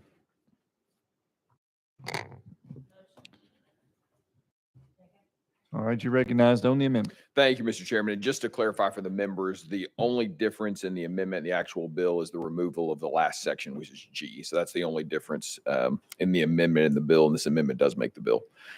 So members, this legislation in front of you is a direct result of the working group that we had this summer with the governor talking through options and legislation about making Tennessee safer. Currently in code today, 3917, 1316, if you have been adjudicated mentally defective or judicially committed, you are not able to own a weapon. So what this legislation does is modernizes and standardizes our guidelines and the reporting for juvenile mental health records. So currently, as it stands today, if you were a juvenile 16 and up and you have been adjudicated mentally defective or you have been judicially committed, once you hit 18, those records have not been pushed up. And so once you turn 18, you could actually go buy a weapon. But if you were an adult, your record would clearly already show that you have been adjudicated mentally defective or you have been institutionalized and you are not allowed to buy a weapon.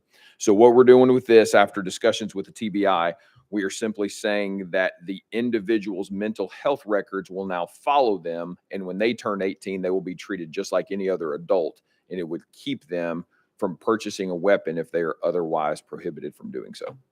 And so with that, I'll be glad to answer any questions. Chairman Holt. That would only apply to a juvenile who's been adjudicated as defective, right? It would not apply to other mental health issues of any kid? That's exactly right, Mr. Chairman. Yes, it's only for those who have been adjudicated mentally defective or institutionalized. Because again, if you're 18 and you have that on your, if you've already been adjudicated mentally defective or you have been institutionalized, you're not allowed to purchase a weapon.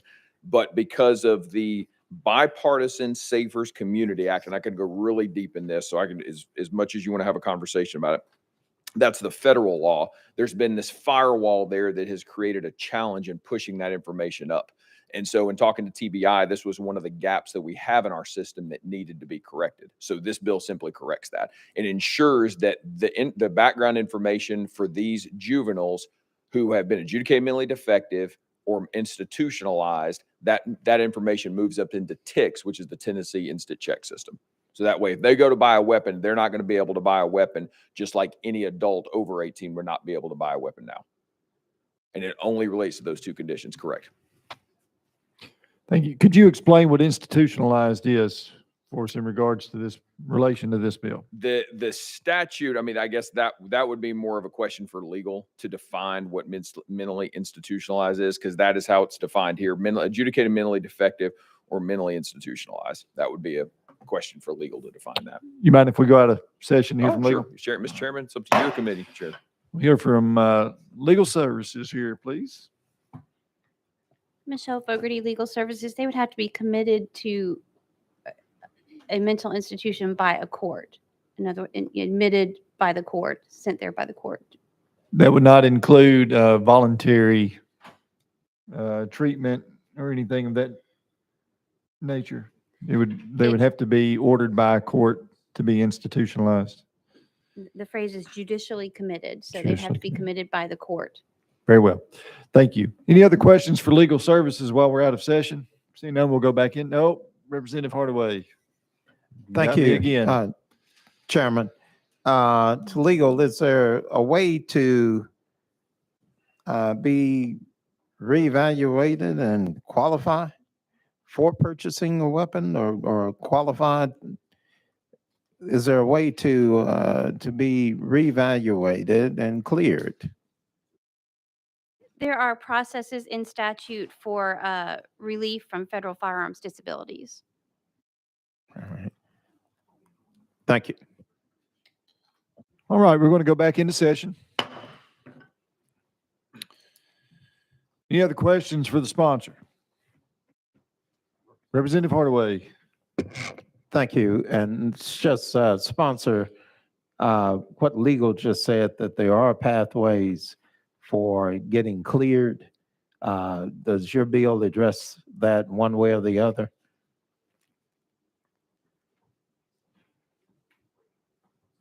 Thank you, Mr. Chairman. Yes, Representative Hardaway, if you go to section 17E, 7EB, it says that they must not be removed unless the individual receives relief from the federal firearms disability under state and federal law, Federal Firearms Disability Act. So that currently is in place now. And so that is a federal process you have to go through. This doesn't touch that, but it references you in order for them to regain their rights, they still have to go through that process like any other adult does now. Thank you. Thank you, Chairman. Yes, sir. Thank you, Representative Fritz. Okay, thank you. Anything else? Seeing none, we're now voting to send House Bill 7026. Well, I'm sorry. You know what? We never adopted the amendment, did we not? Okay. All right, question on the amendment. Any objections? Seeing none, we're voting to attach Amendment Code 9481 on the House Bill 7026. All those in favor say aye. Those opposed, the ayes prevail. You adopt. Now we're on 7026 as amended.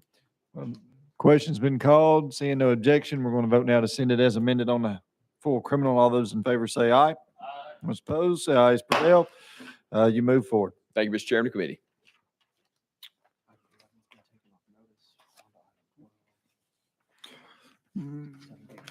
Leader Lamberth. Thank you, Mr. Chairman. On item number 12, House Bill 7029, Chairman Littleton asked me to request that be taken off notice. All right. Item number 12, House Bill 7029, without objection, off notice. Item number 13, House Bill 7030 by Representative Grills. You're recognized. Thank you, Mr. Chairman. I believe we have an amendment, drafting code 009. Oh, yes, I was making 9524. Yes, sir. Yes, sir. You're recognized on the amendment. Does it rewrite the bill? It takes House Bill 7030 and 7031 and puts them together. And the two bills, would you like me to explain now? Tell you what, why don't we attach this amendment and then we'll get a full explanation from you. Okay. All those in favor of attaching Amendment Code 9524 on the House Bill 7030, say aye. Those opposed, ayes prevail. You adopt. We're on House Bill 730 as amended. Representative Grills, please explain your bill. Thank you, Mr. Chairman. What we're doing here is we're taking the offense of theft of a firearm or burglary involving a firearm and by 16 and 17-year-olds and allowing those individuals to be transferred to adult court. And the previous two bills, theft and burglary, were separate, and we just put those together in this bill. That's what the amendment did. Thank you very much. Any questions for the sponsor? Representative Davis. Thank you, Chairman. To the sponsor, this bill is permissive. Is that true? That's correct. Thank Yes, you. ma'am. Representative Johnson. Thank you, Mr. Chair. That might have answered my question. I was going to ask how this was different from the other bill transferring. So is it different because it's permissive? Chairman, thank you, Mr. Chairman. Yes, this bill does not require them to be transferred. It allows the DA to petition the courts. It's already in place. That petition process is already in place. They can petition the court, they can go before that juvenile judge, and he can then transfer them to adult court. Okay, thank you.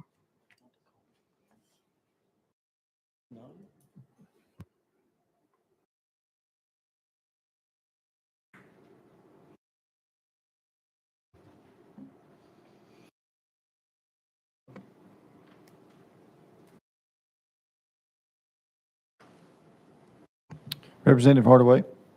Thank you, Chairman. To the sponsor, in reading the abstract, it says this bill deletes from present law a statement of legislative intent that children shall not be transferred to criminal court due to a lack of appropriate resources for effective treatment and rehabilitation in the juvenile justice system. What does that mean? Where are you reading at it? It's in the abstract. It comes under, in the summary. First bullet point is the child committed the delinquent act as alleged. The second bullet point is the child is not committable to an institution for the developmentally disabled or mentally ill. The third one is the interests of the community require that the child be put under legal restraint or discipline. And then it moves to the others. Maybe it's a question, Mr. Chairman, can we ask to Sponsor, have better suited for legal. legal answer that? We can. We'll go out of session to hear from legal services. Michelle Fogarty, Legal Services. That language is not in the amendment that the body is currently considering, but it did refer to TCA 37-1-134 subsection L. But again, that language is not in the amendment that's currently been added by this body. All right, so the current law that it would have addressed, how does that read? Subsection L reads, "It is the intent of the General Assembly that children shall not be transferred under this section due to a lack of appropriate resources for effective treatment and rehabilitation in the juvenile justice system." Thank you, ma'am. You're welcome. Thank you, sponsor. Thank you, Chairman. Hey, you're welcome. Anybody else got a question for legal services? Seeing none, we're going back into session. All right. Representative Hardaway, you got any more questions for the sponsor? No, sir. All I just right. wish him well on this bill. Thank you. Anybody else got a question? Seeing now, we're voting to send House Bill 7. Oh, excuse me, sorry. I do have someone here to testify on this, so we will go out of session. Hear from Jasmine Miller. I want to apologize if I've missed someone on the list from previous bills. I'm working off about 3 different pieces of paper up here because we've had some challenges. So I'm sorry if I've missed you. I'm trying not to. But you. Yeah, no worries. I know it's been a wild couple of days. I really appreciate it. Actually, I think it was Emily in your office and all the work that she's been doing to get. Oh, hi, Emily. How all the work you've been doing to get all this together. I know it's been a lot. So thank you. Again, my name is Jasmine Miller. I'm an attorney from the Youth Law Center. I'll keep it short and sweet. On this bill, I think the one thing I would point to here, when we're thinking about solving problems that are related to crime, it's generally a good idea to have an idea of, what is the scope of the problem? Who are the young people who are potentially committing this crime? Are they being adequately served by, whatever services we have, right? Did the services we have work for them? If they don't work for them, is there something that we can create that work for them? And if, there isn't something that we can create that works for them, then maybe we need to go back to the law and figure out some way to change it. And so with respect to this bill, I would just draw attention to the fiscal note. I think on both 30 and 31 noted that there are no young people in DCS custody right now who are in DCS custody for those offenses. And so that just might draw that just might make folks think about whether or not this particular bill is necessary if we're not seeing a really large number of young folks in DCS custody who are on this particular offense. But so that's all I just wanted to say. Thank you. Thank you very much. Do we have any questions for our guests? Representative Hardaway? No, she was very thorough, sir. Thank you, ma'am. Anyone else? Seeing none. Thank you for being here with us. We're going to go back into session. We're back on House Bill 7030 as amended. Any other questions, comments for the sponsor? Seeing none, we are voting now to move 7030 on the full criminal. All those in favor say aye. Those opposed? The ayes prevail. You move forward. If you wish to be recorded as a no, please see the clerk. Thank you, Mr. Chairman, committee. Y'all have a good night.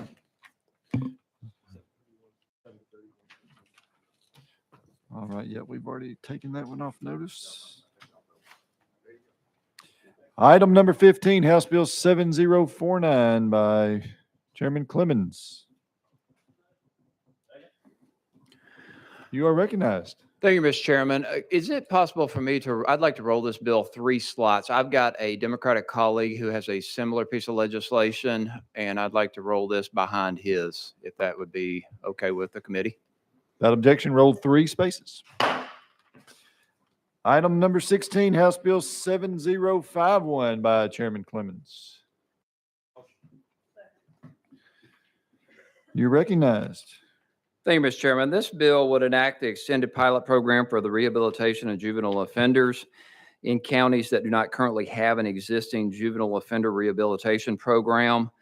This would be established by the AOC in conjunction with the Department of Finance and their criminal justice programs.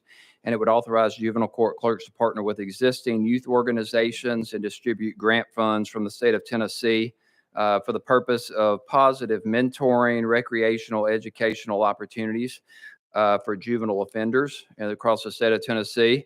What we have seen, I was sad to see here in some of this previous legislation that's been passed, and what didn't fit within the call was an attempt to try juveniles or minors as adults. And of course, when we do that, it's after harm has been committed and people have been injured.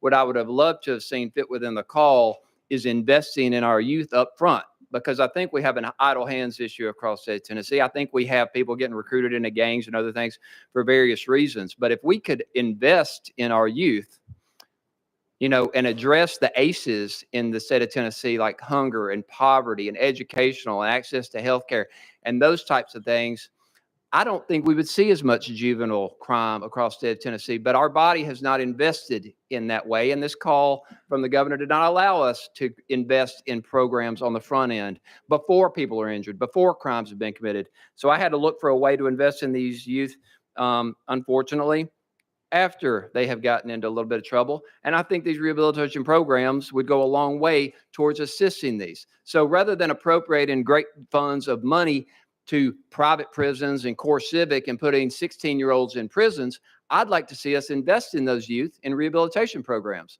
I'd like to see these youth who get in trouble get positive mentoring, positive educational opportunities, positive recreational opportunities. And that way we can get them out of the criminal justice system onto a more productive life if possible. And I think an investment by the state of Tennessee in that type of effort is worthwhile. And I'd love to see this committee adopt that. Thank you. Thank you. Leader Lambert. Thank you, Mr. Chairman, and Mr. Chairman for the presentation. The fiscal note on this is $250 million a year. To spend that level of money during a special session, especially since the last couple of months, the amount of sales tax revenue that has been coming in has declined, I think would be a bit reckless on our part. Now, much of what you said I actually agree with. We do need to invest more in our youth, and that can be done during the regular budgeting process. So with that, I would make a motion to lay this bill on the table. That is a proper motion. Has been seconded. Mr. Chairman, do I get to respond before that vote's taken? Yes. Yeah, it goes back to him. All right. Posture we're in. There was a motion made to lay it on the table. It has been seconded. We'll now be taking a vote.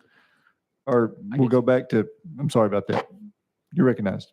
Thank you, Mr. Chairman, and I appreciate that. And I understand $250 million is a lot of money, but I would just add that the July revenue and fiscal note just came out from the Finance Administration, and the state collected $1.65 billion in the month of July alone, which was $153.5 million more than we even budgeted for this year. So that's $153 million in 1 month alone of surplus. Now, I agree, $250 million is a lot of money. I'm open to a friendly amendment, but I don't know what the exact amount of money constitutes too much to invest in our children is. But I would like to see us put a significant investment into our youth. Rather than paying private prisons to incarcerate them, I think investing in those children in the communities to make sure our juvenile court clerks get those type of investments is worthwhile. I would love to see that type of commitment from this body. Rather than increase this school to prison pipeline, why don't we address this issue and make sure these youths who are getting into trouble are getting the type of rehabilitation, positive mentoring, educational, health experiences that this body should be providing? Because if we're not going to invest serious money in addressing these ACEs, which generally lead to this type of thing, again, hunger, poverty, access to healthcare, all these types of things, we should be prioritizing, which would address a lot of this juvenile crime on the front end before anyone's injured.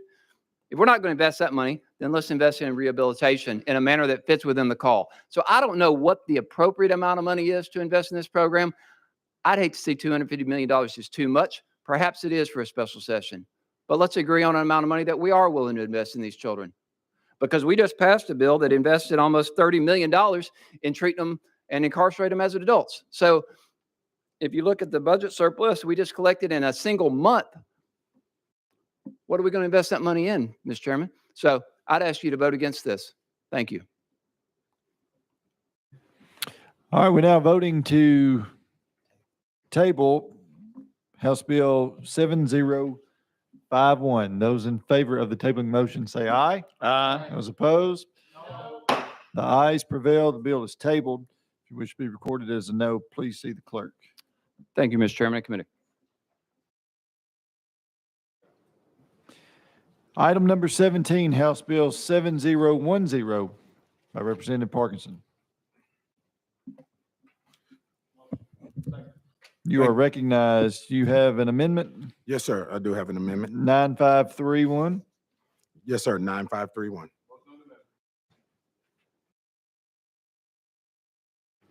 You are recognized on the amendment. Thank you, Mr. Chair, and thank you, members. This amendment rewrites the bill, so I'll be talking about the bill as I'm talking about the amendment. Why don't we go ahead and attach your amendment on the bill then? Yes, sir. You did. He got a second. We're in good shape. All right. All those in favor of attaching Amendment Code 9531 on House Bill 7010, say aye. Those opposed? The ayes prevail. You adopt. We're on House Bill 7010 as amended. You're recognized. Thank you, Mr. Chair, and thank you, committee. And let me say this before I even start the presentation. The administration is in full support of this legislation. It actually came about during the bipartisan meetings that the governor pulled together.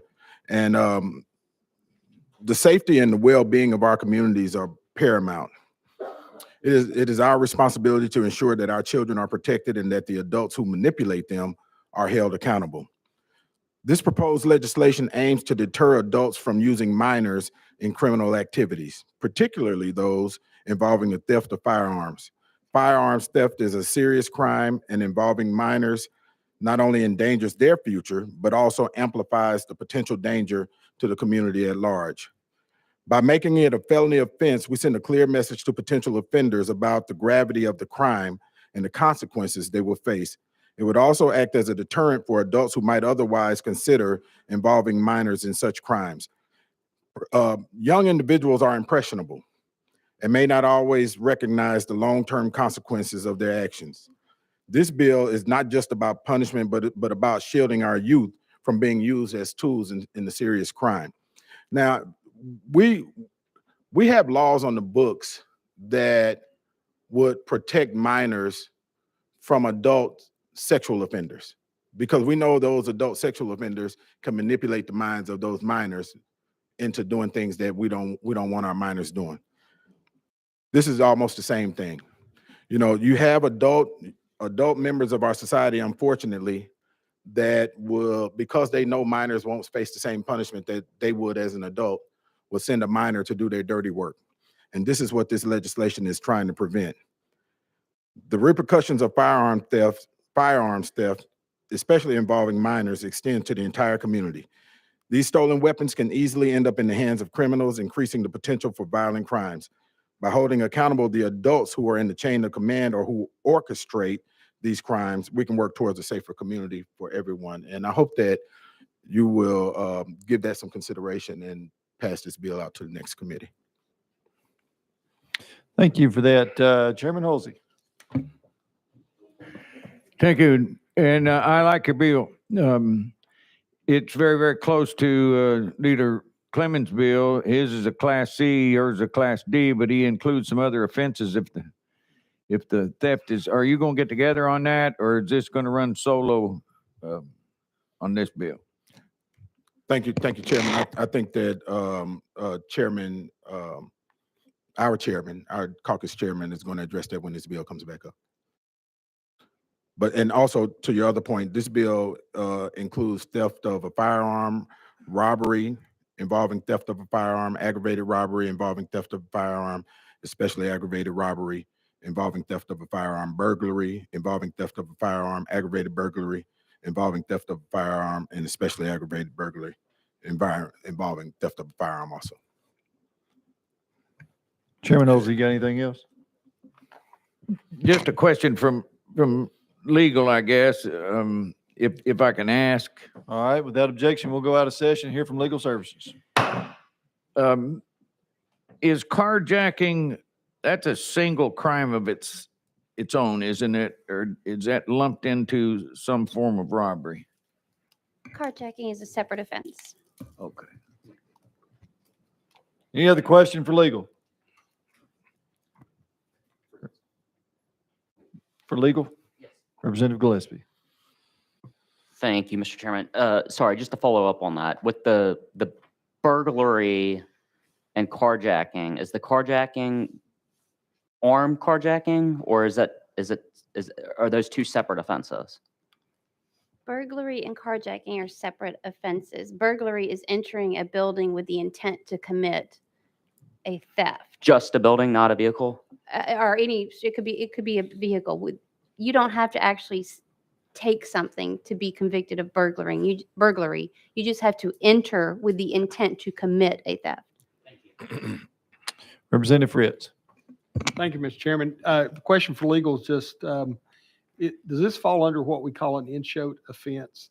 What we describe in this bill, would this fall into a criminal attempt or a criminal conspiracy under current law?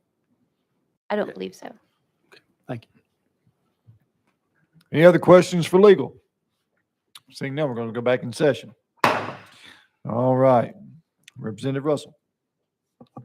Thank you, Mr. Chairman. I just wanted to say to the sponsor, I think it's a good bill. Glad to vote for it. Is it a crime now to induce or coerce a minor into commit a theft of a firearm or robbery or burglary offense involving theft of a firearm? Thank you, Mr. Chair. I have to refer to legal, but I don't think it is. But I have to refer to legal, and the fact that we made it may be, and we made it a Class D felony, so that may be what the change is. Yeah, there's no need to. It's a good bill. I'll be glad to vote for it. Leader Lamberth. Well, I'm torn because it's a good bill, but the bill that was rolled is a much better bill. It's a C felony, which is significantly more penalty, and it includes more offenses. So I wish we had not rolled the other bill because, quite frankly, and I wish y'all had talked beforehand or something or other before it was for the committee. And this happens all the time. Different members, file the same bill or similar bills. But the language of the other bill that was just rolled is much stronger than this.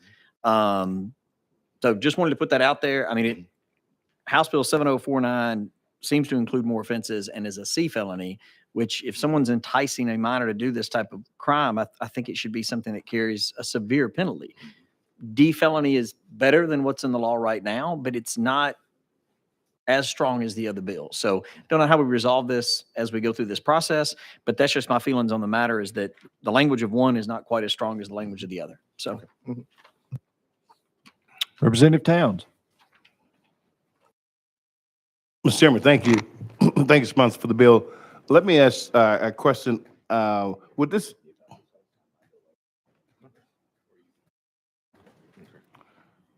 sponsor of the bill, would this bill also, as we're dealing with specifically what you have stated in the bill, is obviously a big problem, grown folk coercing young kids to go do da, da, da, da, da, da, da. But what about also, well, I don't know if this caption will hold, they're doing the same thing with cars. They're encouraging them to go and steal cars. And with those cars, so many other crimes are committed, just like the gun. Sometimes the car, they find the gun in the cars. So I'm wondering, don't want to bother the bill, but if this can be attached to it to kill two birds with one stone with a friendly amendment. Thank you, Mr. Chair, and thank you for that. I agree with you 100% that we need to address that. However, I would be concerned about the increasing the fiscal note on this one, but I'm definitely open to and supportive of another bill that would do the same thing. And I think we may, if we can get these passed, we may be creating a model that would serve as a deterrent, possibly for any type of felonious crime, honestly. Mr. Chairman, sponsor, thank you.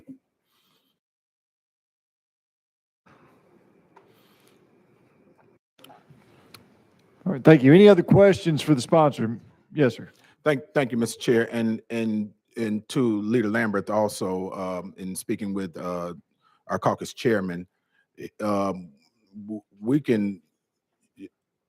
He would sign his bill over to me if that's what y'all would prefer, and but I would say let's pass them both and then decide which one we're gonna run after the full committee, if that's okay. Leader Lambert. By the way, it'd be fine with me. I mean, just withdraw this one and go with the other version and have him sign it over to you. It just seems like it's a stronger version. I mean, the language of it is stronger and the penalty is stronger.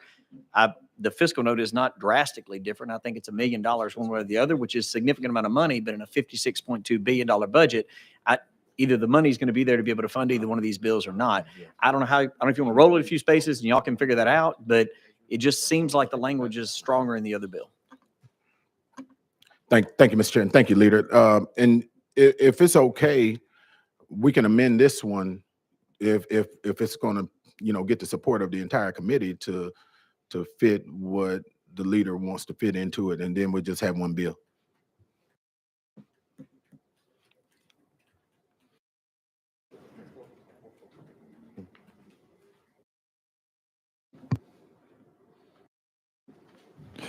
Representative Russell. Thank you. Just to confirm, you mean to amend your bill to be exactly to what your leader's bill is?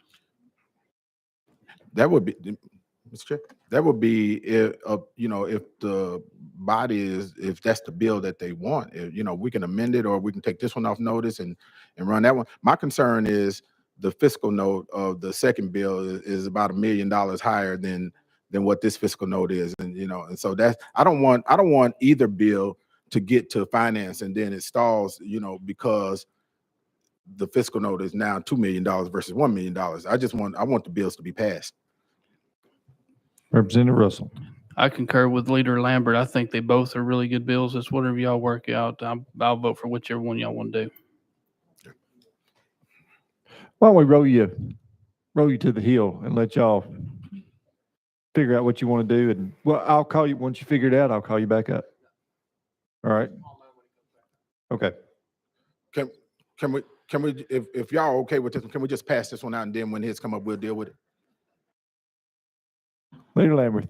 Make a motion, roll the bill to the hill so the different sponsors can coordinate with one All another. right. It's proper motion. Any objections? See, now we're going to roll House Bill 7010 to the hill. Item 18, 7011 by Representative Parkinson. Thank you, Mr. Chair. This one has an amendment on it also. 9547, is that the proper code? Yes, sir. 9547.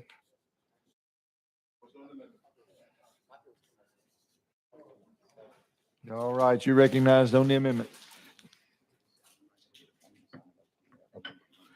Thank you, Mr. Chairman. Thank you, committee. The amendment makes the bill So I'll be explaining the bill as I'm explaining the amendment also. House Bill 7011 seeks to hold adults accountable if they illegally transfer a firearm to a minor. Specifically, the adult will be criminally responsible for any act of mass violence or threat of mass violence in which the minor uses or threatens to use the transferred firearm. The bill focuses on addressing a gap in the current law which may not comprehensively go after the adults for their roles in such illegal transfer of firearms to minors when it leads to catastrophic consequences. And when I'm talking about illegal transfer of firearms to minors, let me be clear that we're not talking about a hunter giving his son shotgun to go hunting with. We're talking about someone that gives a minor a weapon and they know that it's an illegal transfer, loan, sale of a weapon. And it's spelled, that part of the code is already spelled out in the code and we're not tampering with it. And also, this bill is also supported by the governor and the administration also. This bill would empower law enforcement to take more concrete actions against those who enable minors to carry out acts of violence. By holding adults criminally responsible, we can deter illegally giving or selling weapons to minors. The bill underscores the importance of keeping firearms out of the wrong hands. By holding the adults accountable, House Bill 7011 could potentially prevent future acts or serious threats of mass violence, thereby saving lives and safeguarding our communities. House Bill 7011 serves as a reminder of the serious consequences of irresponsible adults illegally putting weapons in the hands of minors. By supporting this bill, we take a significant step towards ensuring the safety and well-being of our citizens. And with that, Mr. Sponsor, Mr. Chairman and committee, I hope that you would give it a favorable vote. Thank you. All right, thank you. Anyone got questions for the sponsor? We're still on the amendment. Right, we are on the amendment. Any questions for the sponsor on the amendment? Seeing none, any objection to voting to attach amendment code 9547 on the House Bill 7011? All those in favor say aye. Those opposed? Ayes have it.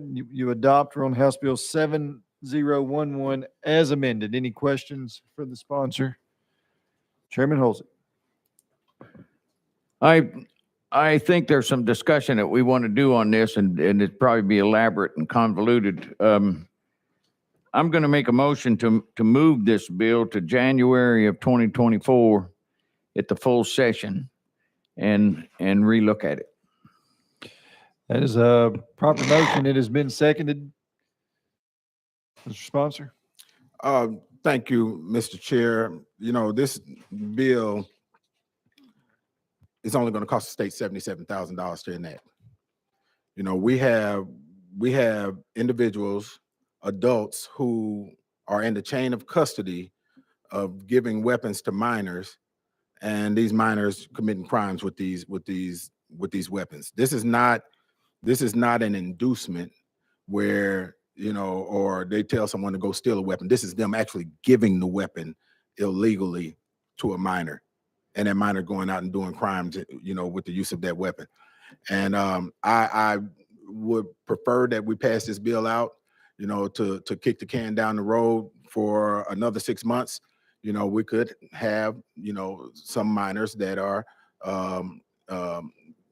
getting weapons from adults and, you know, threatening mass violence or threatening the school to shoot the school up or doing other crimes with them. And this would address that. And, you know, if there are, I would honestly, if at all possible, and I know you got the motion on the floor on the floor, but I would like to know what those concerns are. So maybe we can address those concerns right now.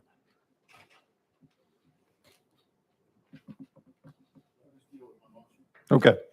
The motion before us is a roll to move this bill to January 2024. It's been seconded. Any objection to moving this bill to January 2024?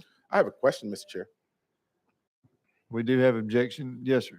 Yeah, I have a question. So if we move the bill to January of 2024, which will not actually be part of this session, can we even do that? Or does the bill just have to be killed because it's a different session?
Yes, sir. Chairman Olson.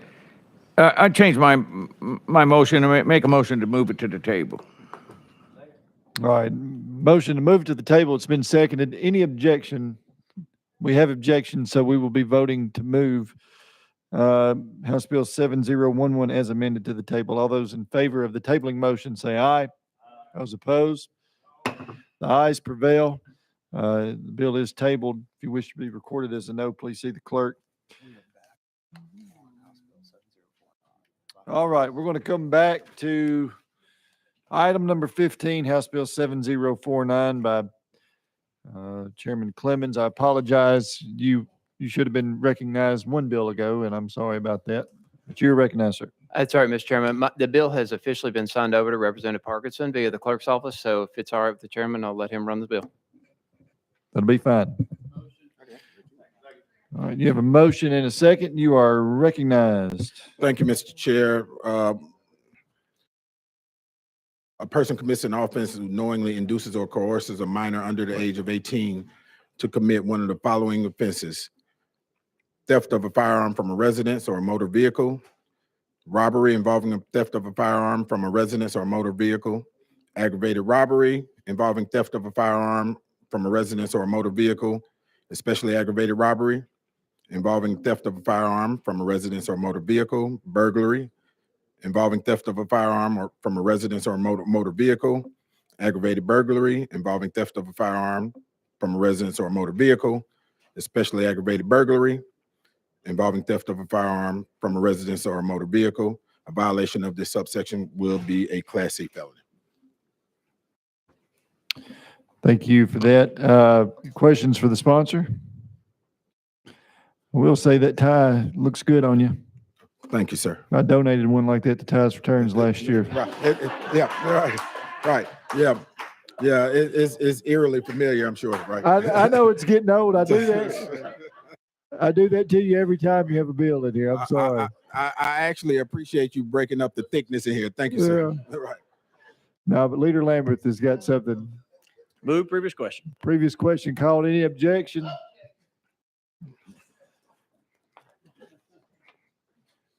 No objection. So here we are. We're moving on. We're voting to send House Bill 7049 on the full criminal. All those in favor say aye. Those opposed, the ayes prevail. You move forward.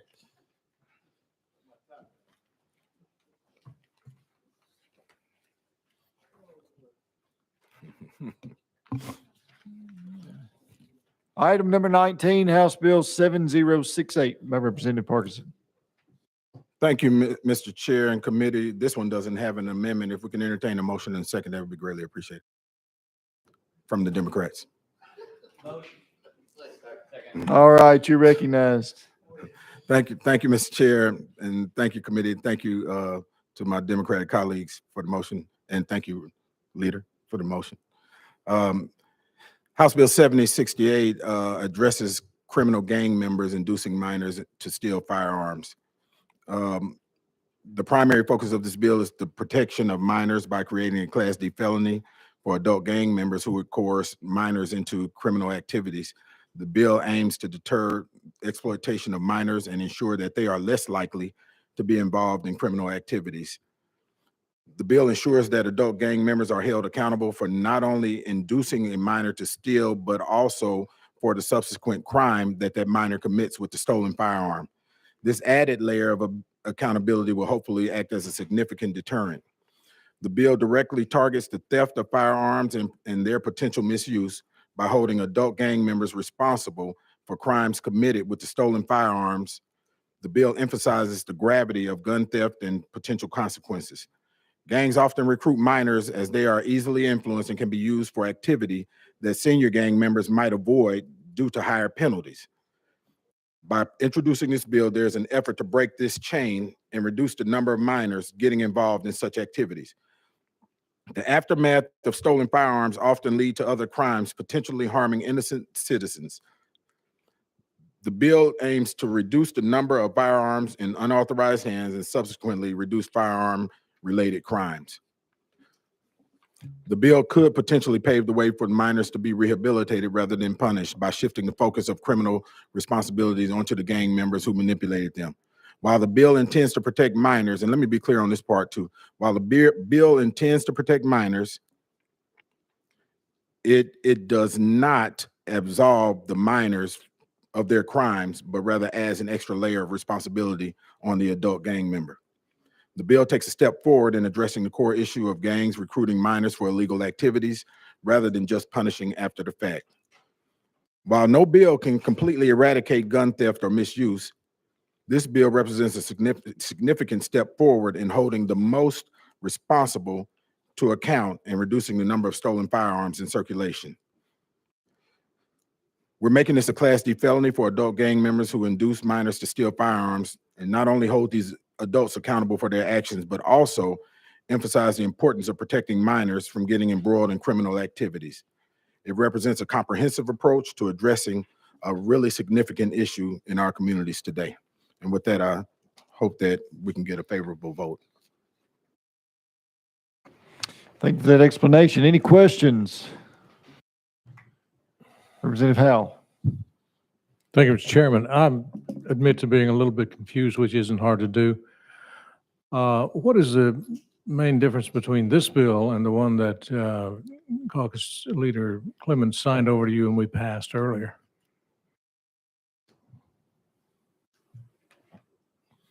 I'm sorry. That was Go a ahead. question. Yes. So this one addresses the theft of ties from Ties for Turns, and it. No, I'm just kidding. Nobody's going to steal that tie. I can Right. tell you. I'm just kidding. Oh, right. You know, I don't know if Right, you right, said you should self-incriminate yourself here. Right. No, in all honesty, in all seriousness, what this does, Chairman Howe, is it ties the adult member to the crime that minor uses that weapon in that he's stolen or that he's been induced to steal. All right, Representative Davis. Thank you, Mr. Chairman. So essentially, I had the same question that Chairman Howell did, and I guess the differentiation for me is that the bill we just passed incorporated all adults, right? And then it was a stronger penalty. In terms of this, how would that gang member be identified when in a lot of cases we have municipalities that have removed all of that information with regard to gangs and gang, that kind of that institutional knowledge of gang units and gang violence. So if we don't have those identifiers, how would you then determine who is a gang member? Okay. Do I need to look to you for recognition before addressing or? Okay, thank you. Okay, so our law enforcement, they know who the gang members are, and so do the people that live in those communities. They know exactly who the gang members are.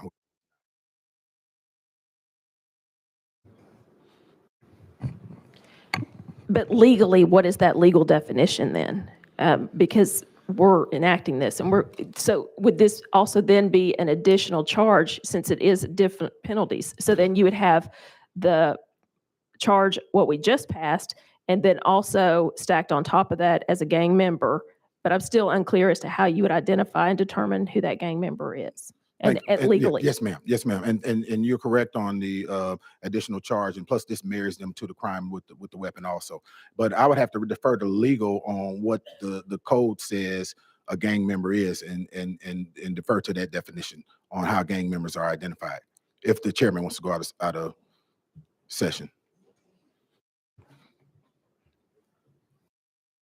All right, without objection, we'll go to session here from Legal Services. Michelle Fogarty, Legal Services. The bill references, it says criminal gang member as defined in 40-35-121, and that statute does provide a definition of a criminal gang member as a person who is a member of a criminal gang who meets two or more of the following criteria: They admit to criminal gang involvement. They are identified as a criminal gang member by a parent or guardian. They are identified as a criminal gang member by a documented, reliable informant. They reside in or frequent a particular criminal gang's area, adopts their style or dress, their use of hand signs or their tattoos, and associates with known criminal gang members.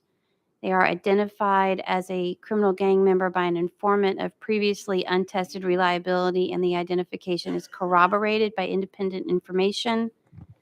They have been arrested more than once in the company of identified criminal gang members for offenses that are consistent with usual criminal gang activity, or the person is identified as a criminal gang member by physical evidence such as photographs or other documentation.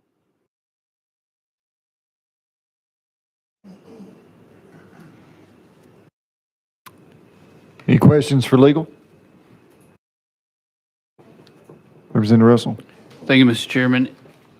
If this bill passes into law and the other bill passes into law, would it be double jeopardy to charge an individual with both crimes? That is ultimately a decision for the court, but I believe it's a possibility. Thank you. Any other questions for legal while we're out of session? Seeing none, we'll go back into session. Representative Davis? I'm good, thank you. Okay. Representative Russell? Thank you. I share the same concerns as the other two representatives. I would love to vote for this, but I think it'd be a double jeopardy issue to charge a defendant with both of these statutes. So, thank you. Thank you, Mr. Chair, and Chairman Russell, thank you for that comment, but that would be up to the prosecutors, am I correct, as to whether they charge them under this statute or under a different statute? I think ultimately it'd be up to the judge to determine if it was a double jeopardy issue. The investigating officer would be the one that makes the charges in conjunction with the district attorney. But being in law enforcement before, I see a issue that would be hard for an investigator to determine what to charge an individual with. So I just can't vote for this one, but I think the other one's a good one. Okay.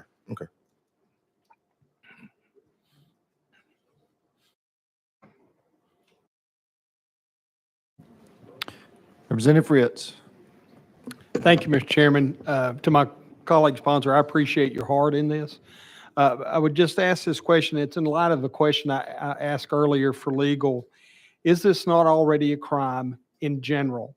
And would you consider this bill with the change to any crime that they've been coerced or induced into, rather than just the theft of a firearm? Because it's important that we hit hard those criminal adults that are coercing and inducing these young people to do these hideous things.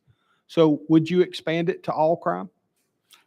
I absolutely would. The issue is it wouldn't fit inside the parameters of the special session, and that's why we had to do it the way we've done it, to fit it inside the parameters.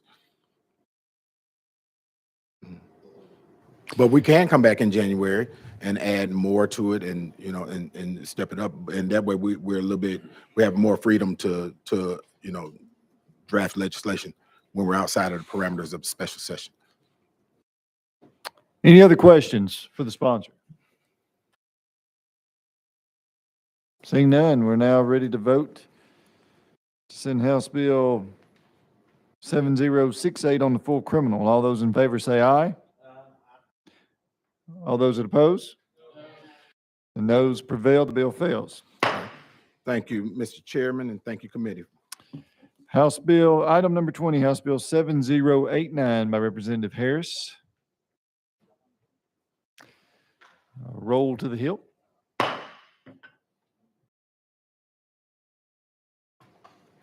Item number 20, yes, sir. Well, we've already moved it.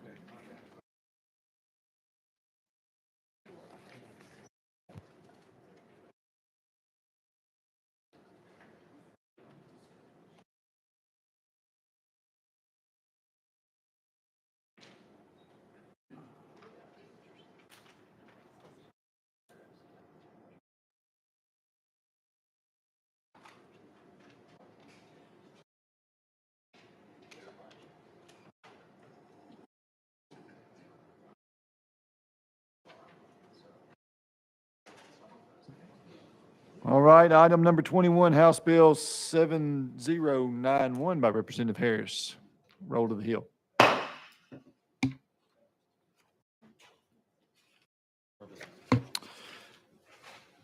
Item 22, House Bill 7094. Oh, Representative Towns. Yes, sir. Mr. Chairman, I was going to suggest to see two members here. I don't know, if they're not in line, we can take them out of order and process them and deal with it. I don't know, that's what I'm asking. I see two members here, Jones and Davis. I don't know how many we have left. We've got a few left. We're getting close to them. Okay. Yep. House Bill, item number 22, House Bill 7094 by Representative Harris. We're going to move to the Hill. Item 23, House Bill 7087 by Representative Johnson.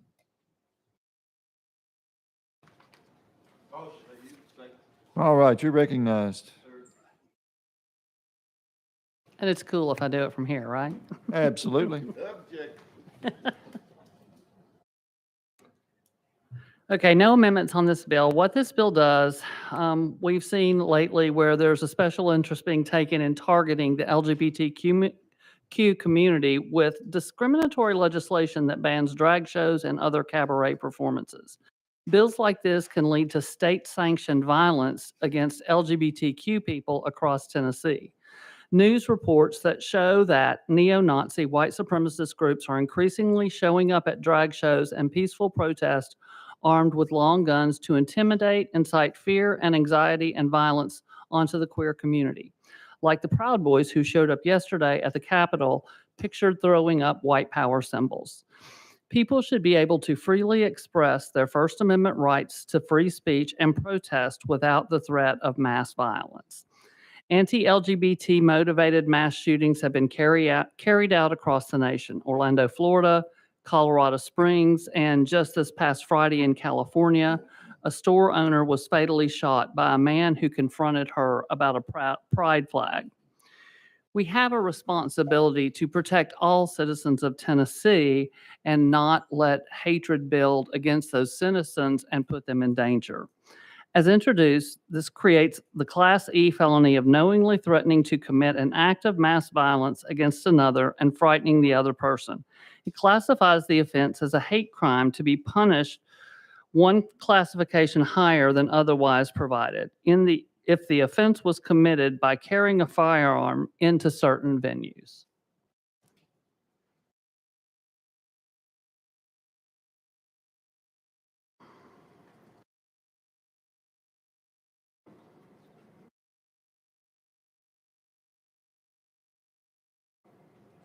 I'll keep talking if you like. I'm sorry, There's also evidence of a rise of anti-Semitism, certainly across the state and very evident in Nashville. We want to be a welcome for who they are. The state legislature should stand with them and ensure their safety.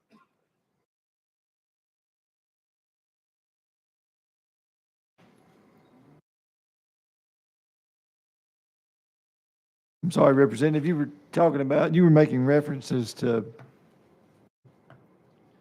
mass violence, and I was trying to locate that. If in you your look bill at there. You look down at part 3, and where it references one section of the code but not the other. On House Bill 7087.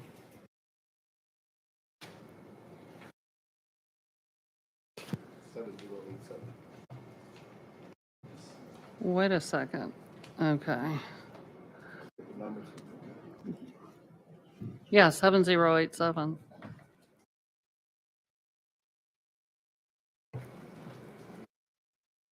Expands the definition of bias-motivated crimes.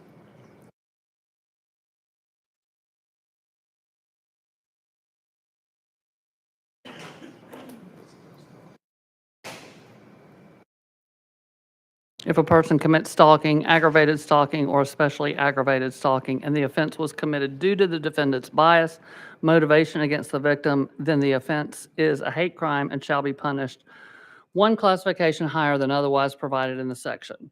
As used in subsection, bias motivation means a person intentionally stalked as a victim, in whole or in part, because of the person's belief or perception regarding the race, religion, color, sexual orientation, national origin, ancestry, or gender of the victim. Okay, I was just double checking. I thought you'd made a reference to mass violence in your presentation, and I was thinking we might have been on the wrong bill. So, any questions for the sponsor? Chairman Halsey. Thank you. Representative Johnson, I just had a couple of things I really disagree with your bill about.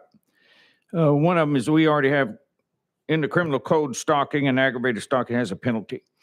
And I've taken this position with lots of legislators in the past where when you create a special class of people, it does away with the righteousness and the law. And when I say that, and I put this across the board, if you say that somebody, a man stalks his ex-wife, he gets charged with stalking. But if a man stalks somebody who participated in a drag show because he doesn't like drag shows, you give him an increased criminal charge with an increased criminal penalty. And what you're saying by law is that the drag person's life is worth more than the lady's wife or ex-wife's life is worth, or her peace of mind or his peace of mind is worth more. You have separated out people by class and made it a criminal offense that's higher for one person over another. And of course, the law doesn't allow for that. That's why the blindfolds on the Lady Justice is because law is unbiased. It treats everybody equally. And when we pass bills like this, then we take the righteousness out of the law and we make it biased. And to me, that is a huge flaw.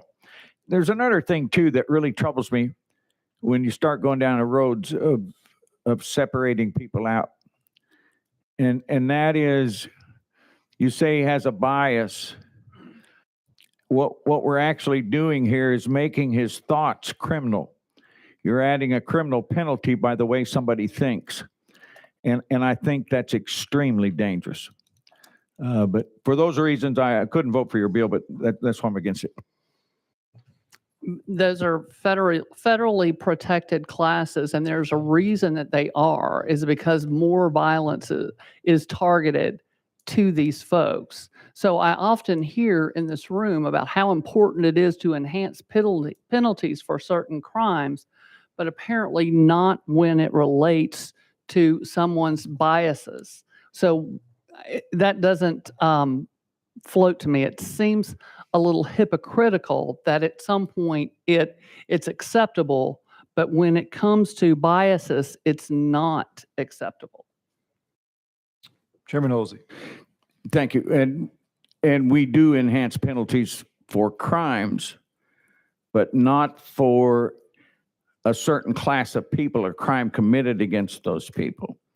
We don't elevate one class of person over another and use the law to do that. So we do have enhanced penalties for certain crimes. And for certain people, like people at a medical center or various other things that we have created special classes for. I know I've heard you before, though, say that you don't agree with them, but everyone else has passed that legislation. Leader Lambert.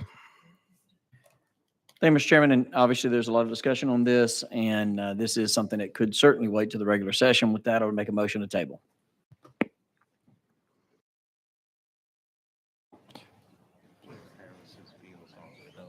Okay, that's proper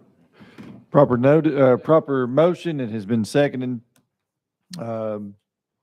Representative Johnson. I believe that this is important, and I have listened to so many people talk about their fear in just walking down the street because of 24 bills that have targeted their community. It's shocking to me that we don't want to make sure that we're doing everything we can to keep every Tennessean safe. And when some people are being targeted for a specific reason and there is an uptick and an increase, it seems like we'd be standing with them to do anything we can to protect them. I thought this session was about protecting our communities. All right, posture we're in, proper motion to move this bill to the table has been seconded. Any objection to moving to the table? We have objection, so we'll be voting to move House Bill 7087 to the table. Those in favor of the tabling motion say aye. Aye. Those that oppose? The ayes prevail. The bill is tabled. Brings up item number 24, House Bill 7056 by Representative Hakeem.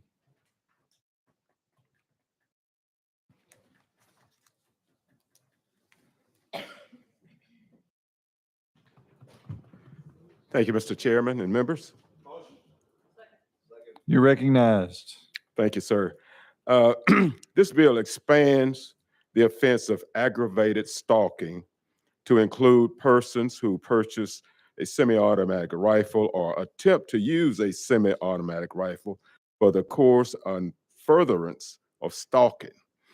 A person commits aggravated stalking who commits the offenses. I'm not going to give all of them, but just give a couple. One is make a credible threat to the victim's child, sibling, spouse, parent, or dependents with the intent to place any such person in reasonable fear of death or bodily injury. At the time of the offense was prohibited from contacting the victim under a restraining order or injunction for protection, an order of protection,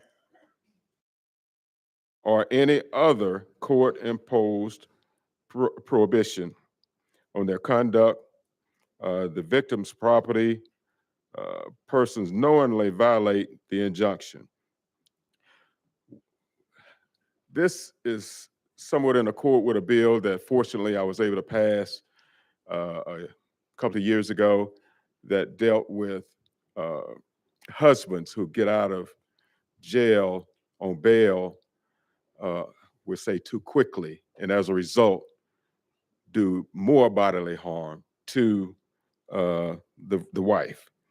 What we're seeing here is that that person who has these kinds of weapons, there needs to be an opportunity for that person to have an opportunity to think about what they're doing and a time in jail if the judge is so inclined, and also if the judge is so inclined to have that person evaluated.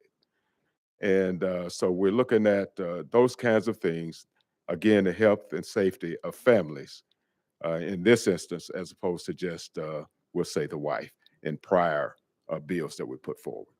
With that, Mr. Chairman, questions if you have them. Thank you for that. Leader Lambert. Thank you, Mr. Chairman. I've looked at the language of the bill, and it seems to just criminalize purchasing the gun. Aggravated stalking is already illegal. Much of what you just described is already illegal. It would be extraordinarily difficult to prove this type of crime. I mean, and unfortunately, I think you're going to have a lot of very innocent individuals who purchased a gun with no intention of using it for anything else, and then later somebody comes back and tacks on a charge of this nature because they may have later done something wrong with it and illegal. And I think they should be punished for the crime that they commit, not just try to add on additional crimes. I see where you're trying to go here. I supported the bill that you brought before, if I remember correctly, and I think there's a way to potentially get it what you're talking about, but not exactly this language. So I'd like to continue to work with you between now and January on ways that we can crack down on those that are committing aggravated stalking. But this just seems to be a bridge too far as just the wording for me. So with that, I would make a motion to lay this on the table. All right, so proper motion has been seconded. Representative Hakeem, you're recognized. All right. Thank you, Mr. Chairman and members. I'm so inclined to work with the speaker. Oh, I did it too. With the leader. Yes. All right. All right, there's motion to move House Bill 7056 to the table. It's been seconded. Any objection to moving this bill to the table? Seeing none, House Bill 7056 is moved to the table. He afforded me an opportunity. All right. Thank you. Item number 25, House Bill 7017 by Representative Davis. A. Davis. Mr. Chairman, I was actually planning to take items 25 through 30 off notice just based on what happened in the Senate. I do want to quickly say they were similar to bills to what Representative Johnson just had, and I do feel strongly about them and that certain clinics are being targeted across the nation, and we need to do more with that. But based on what happened earlier and also some stakeholder concerns, I've decided to take items 25 through 30 off notice and not run those. Or if you have to move to the Hill or table, I'm sorry. Whatever's the appropriate course of action. What we can do is take them off notice. Great. Okay. Thank you. Without objection, House Bill 7017, House Bill 7018, House Bill 7019, House Bill 7020, House Bill 7021, and House Bill 7022, without objection, will be taken off notice. Brings us to item number 31, House Bill 7037 by Representative A. Davis. Yes. Thank you. This bill, as introduced, requires that by October 1st, 2024, it's a TBI bill, that the Bureau enter each final disposition of criminal proceedings received by the Bureau into the National Crime Information Center and any other databases maintained by the Bureau for the purpose of criminal history record checks within 30 days of the Bureau's receipt of the disposition from a court clerk. So essentially, we're asking TBI to enter the records into the National Crime Database faster and try to make sure we can catch things as fast as possible. I hope you can consider this, and I ask for your approval. All right. Thank you for that. Leader Lambert. Thank you, Mr. Chairman. And sir, you have not been with us very long. You were appointed to the position you're in. And I was going to ask you earlier in your other bills, but is this your first bill? Yeah, I guess actually it is. Yeah. So, thank you. So we will forego what we normally would do, which was a lot of times on your first bill. Some sort of hazing. Yeah. There's none of that's going to go on. But I do want to, and this is a serious question, so I wanted to preface it with this, and congratulations on presenting your first bill. I know it is an honor for each of us anytime you step in front of the committee or the well, and I know it is for you too, sir. If you don't mind, I would like to ask the chairman to go out of session to hear from the TBI. I wanted to ask them, how long it takes them to put these dispositions in now and how this might change their protocols. It's your bill, if you wouldn't mind us doing that. Yeah. Okay. Mr. Chairman, would that be possible? We can, without objection. We'll go out of session to hear from Rachel Russell with the Tennessee Bureau of Investigation.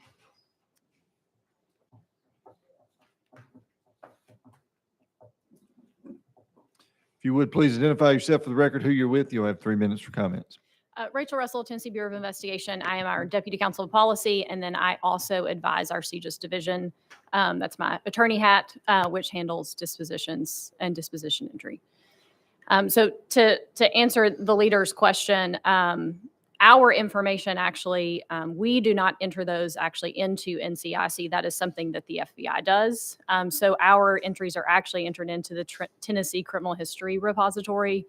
And that, especially with, if there is another bill that I believe has come through today that would require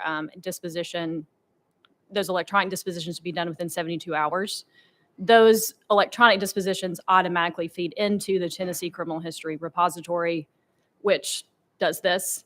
The 30 days is what the current standard is. So this bill would get us I think the intent was to ensure that the second part of that process, the 30 days, match what we currently have with the clerks. And that may be more information than you needed, Leader. Sorry. Thank you, Mr. Chairman, and thank you for that. So it sounds like the bill we already passed through committee earlier at 72 hours resolves this issue in a way that y'all are able to accomplish. Yes, Leader, that's correct. Thank you, Mr. Chairman, and thank you for the job that you do. You always provide us extraordinarily good information. We appreciate it, and thanks for everything the TBI does. Thank you. Representative Towns. Chairman, I just thought I'd ask this question. Did you arrest somebody? Thank you, Representative Towns. Come on, Mr. Chairman. Any other questions for our guest? All right, seeing none, thank you for being here. We're going to go back into session. All right. We are back in session. Any questions or comments for the sponsor? Yes, sir. Leader Lamberth. So it's your first bill, and I hate to ask this, but with that explanation, I mean, 72 hours seems to be a lot quicker than 30 days. And it seems like, while the bill is extremely well-intentioned, and I like where you're going with it, it sounds like the other bill kind of covered this. So, Mr. Chairman, to the sponsor of the bill, I don't know what his intention would be. Because again, it seemed like a good bill, but 72 hours seems a lot better than 30. Thank you, Representative, Mr. Leader. I didn't realize there was a 72-hour bill earlier. Certainly, we're just looking for records being in there as fast as possible, just so we can catch criminals and prevent other shootings from happening. So, Representative Towns. Mr. Chairman, I understand where y'all trying to go, but this is the man's first bill. You all need to let the man pass the bill. Let him feel not the agony of defeat, but of success. Okay, you need to work out something, Mr. Chairman. I may not see him again. Work with him, do something, come up with something. We may kill it later, but you can do something now. A sympathy bill is not necessary. Thank you, Settle though. down. Settle down, new member. Settle down, new member. Settle Quit down. while you're ahead, right? All right. Leader Lambert. Oh, man. Thank you, Mr. Chairman. And I don't know if the committee would be willing to do this, but I do know that this particular representative has brought a bill. It is his first bill, and I don't have any issue with it necessarily going to the full Criminal Justice Committee if both the representative and the chairman of the Criminal Justice Committee assured us that it would stop right there. So move.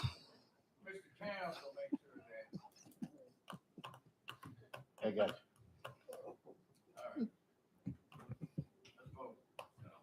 Question on the bill. Question's been called. Any objection? Is that objection down there? Okay. All right. Voting to send House Bill 7047 on the, retract. House Bill 7037 on the full criminal. Those in favor say aye. Aye. Those opposed? The ayes prevail. Thank you, Chairman. You move forward.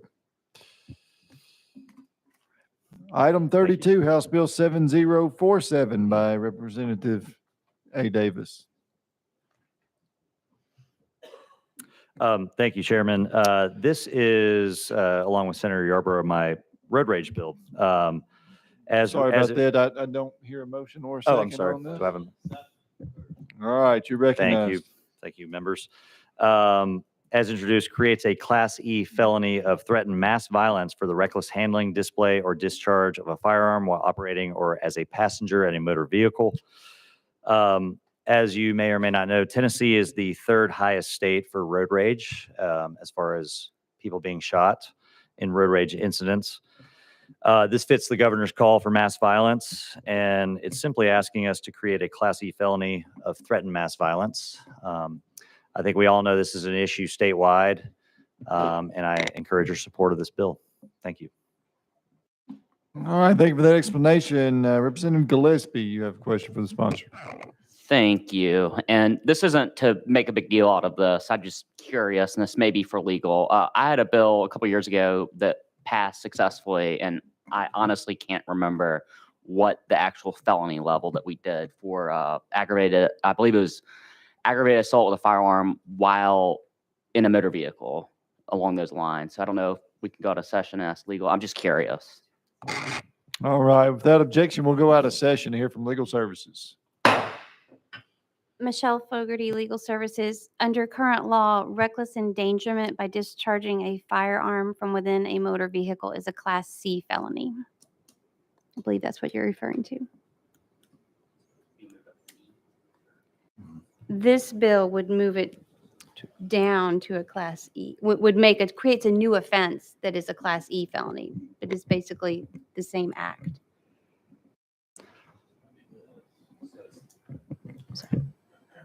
So you're saying it's less? The language in this bill makes the offense a Class E felony. Under current law, reckless endangerment by discharging a firearm from within a motor vehicle is a Class C felony. My understanding was to make it a mass violence. I'm Go ahead. I'm just confused here because am I hearing that we're going to decrease the penalty for this? For shooting a gun from a car, basically.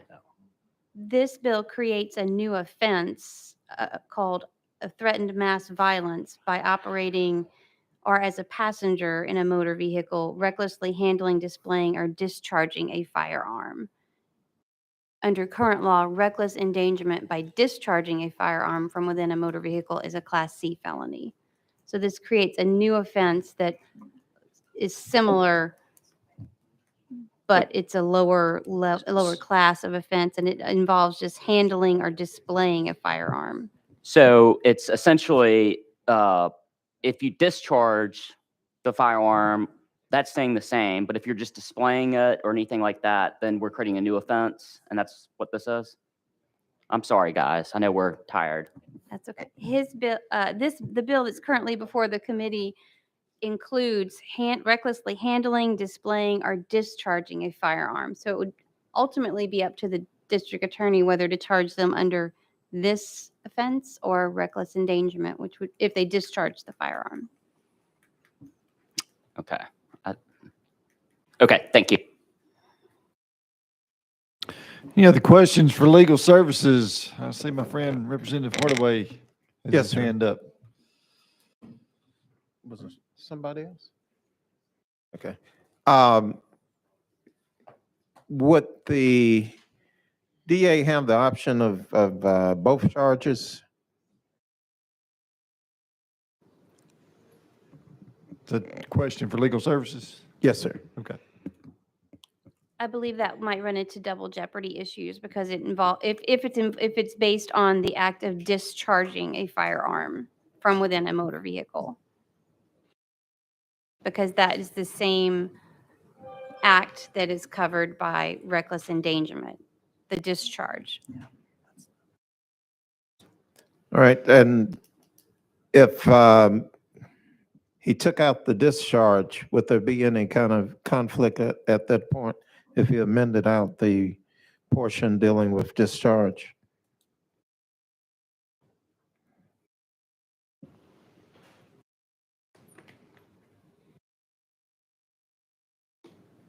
I think that the prosecutor would have the ability to charge either under reckless endangerment if the conduct placed another person in imminent danger of death or serious bodily injury. It depends on the facts of each individual case.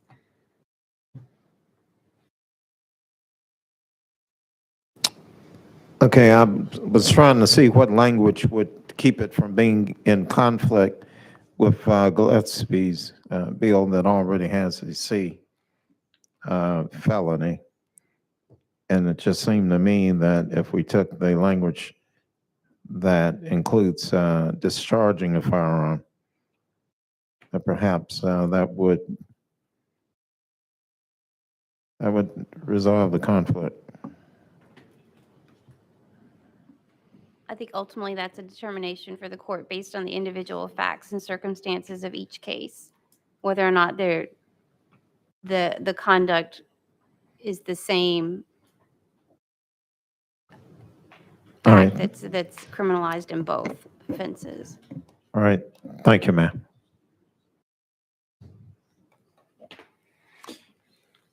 Leader Lamberth. If Representative Gillespie is next on the list, I'll pass. We're still out of session with legal services. Okay. Any other questions for legal? See, no, we're going to go back into session. All right, Representative Gillespie. Thank you, Mr. Chairman. I motion to move this to the table, please. That is a proper motion. Has been seconded. Representative Davis. The last thing I was going to say was, maybe taking discharge out would have been the right move here, if possible, to amend it, because I think the intention was more of the brandishing the weapon, and waving it around and that sort of thing, creating that class for mass violence. So, whereas we'd already have the harsher for actually discharging the weapon. So, again, that's my final comment, but I'll leave it to the committee, and thank you for your consideration. Okay. Posture that we're in, there's a motion to move House Bill 7047 to the table. It was seconded. Is there any objection to moving this bill to the table? All right, we have objection, so we'll be voting to move House Bill 7047 to the table. Those in favor of the tabling motion say aye. Those opposed? No.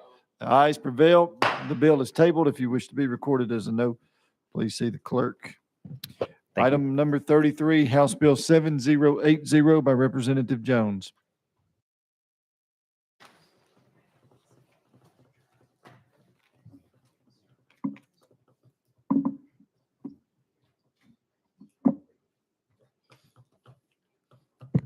Gloria, can I get a motion?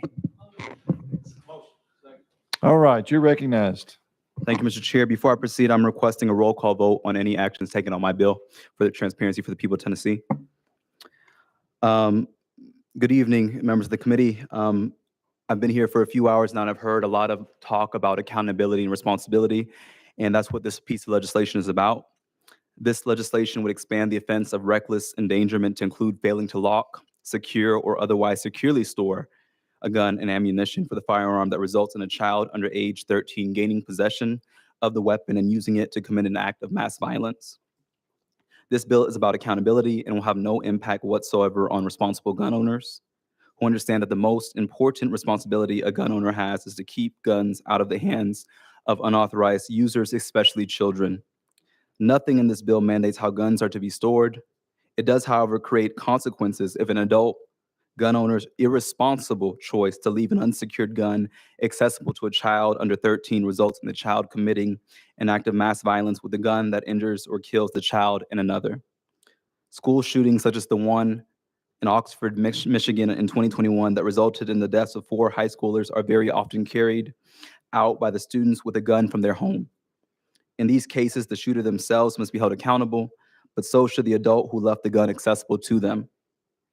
Every gun that ends up in a child's hand must first pass through the hand of an adult.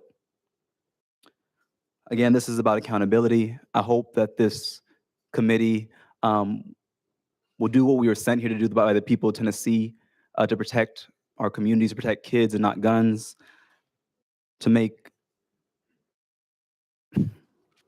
I know how the vote's gonna go, so I'll just say this. Let's do whatever you do.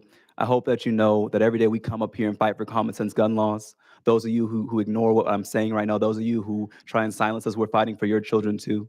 We don't want any child to live in a world where they're terrorized by mass shootings. We don't want any school to happen like what happened in Oxford, at Michigan, at their high school, where kids were killed because parents chose to easily lay around firearms instead of locking up securely and being responsible gun owners. This is about responsibility. This is about making our community safer. This is about creating a Tennessee that protects kids and not guns. And with that, I submit my bill. Thank you. Any questions for the sponsor on the bill, Representative Fritz? Thank you, Mr. Chairman. Lots to discuss there. I would move to take this bill to the table. There's a proper motion and a second to move. There is objection.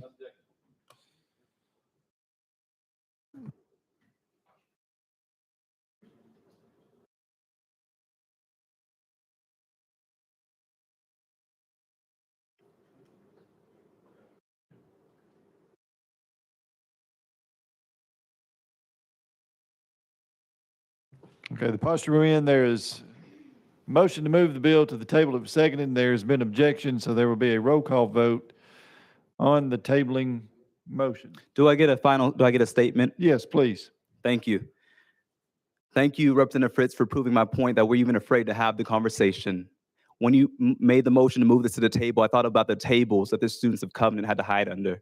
I thought about the desk that a father told me he had was removed from his child's classroom with bullet holes. So you can send this bill to the table, but that won't stop the discussion that's happening from the thousands of Tennesseans who are here demanding action. You can choose to try and silence discussion, but you won't silence the voices of the people demanding change, to say that we have to do something besides bow down to the Tennessee Farms Association and protect our children. You can be afraid of a conversation, but I'm more concerned about the kids who are afraid to go back to school. I'm more concerned about the parents who are afraid to send their children to school every day, weeping, scared, terrified because of the inaction of this body. So thank you for proving how courageous you are by sending this to the table with no discussion, because it shows what side you are on, and history will not judge you kindly. I hope that the children of the state, the parents who came here today, will see what is happening in this building and will usher in a new era of Tennessee. I hope that the children who went to school today, whose parents were up here weeping and mourning, I hope that they see the cowardice of people who choose to silence discussion of duly elected members because they don't have adequate answers. They don't have adequate, legitimate questions. They don't have reasonable deliberation, but that you once again make the point that this is a farce of democracy and a farce of the democratic process. So thank you, Representative Fritz, for showing how courageous you are. But every day I'll come up here and fight for the children in Tennessee, including your children and grandchildren too, my friend.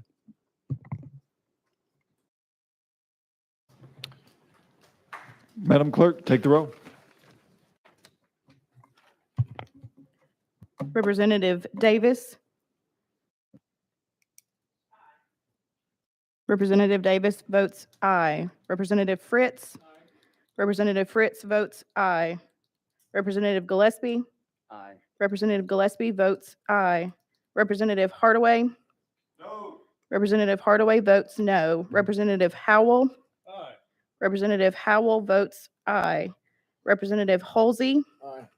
Representative Holsey votes aye. Representative Johnson. Representative Johnson votes no. Representative Lamberth. Aye. Representative Lamberth votes aye. Representative Moody. Aye. Representative Moody votes aye. Representative Russell. Aye. Representative Russell votes aye. Representative Towns. No. Representative Towns votes no. Chairman Doggett. Aye. Chairman Doggett votes aye.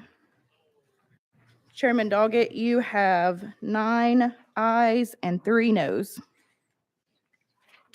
The tabling motion carries.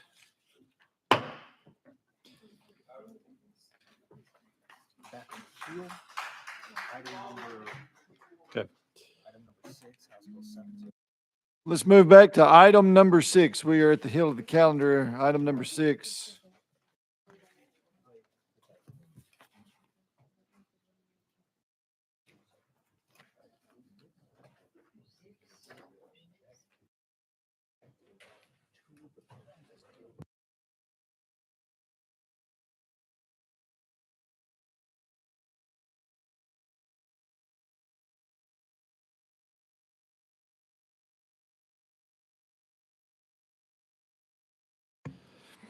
Item number 6, House Bill 7015 by Representative Leader Lamberth.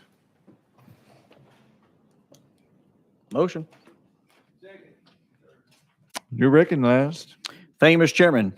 Members, we've been hard at work here for approximately 4 hours. The combined amount of work that you put in this committee today may very well be more time than the entire Senate put in every single committee.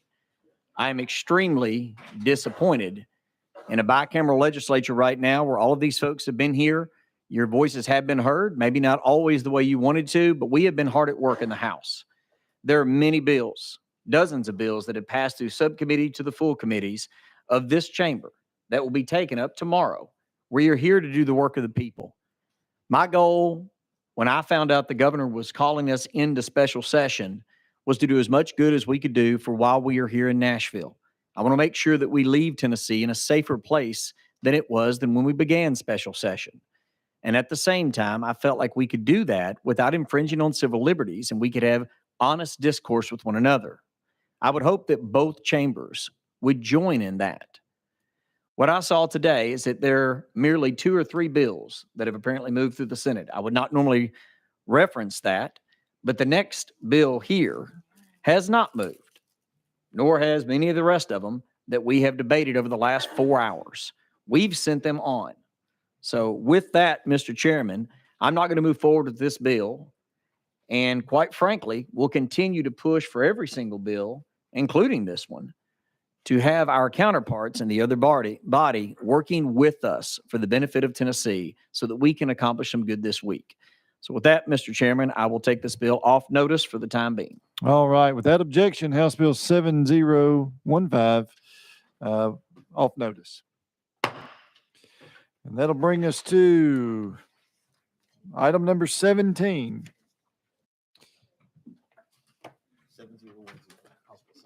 House Bill 7010 by Representative Parkinson.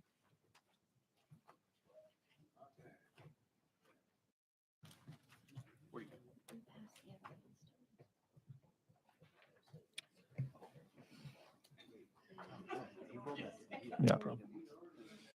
Leader Lamberth. Mr. Chairman, at this juncture, I would make a motion to table this bill. He passed the other bill that is very similar, and I don't know that it was his intention to leave this bill in this committee for consideration.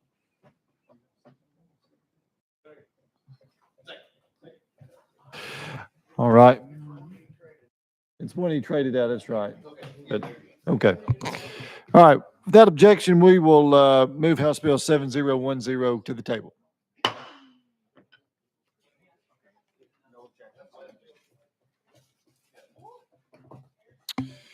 Item number 20, House Bill 7089 by Representative Harris.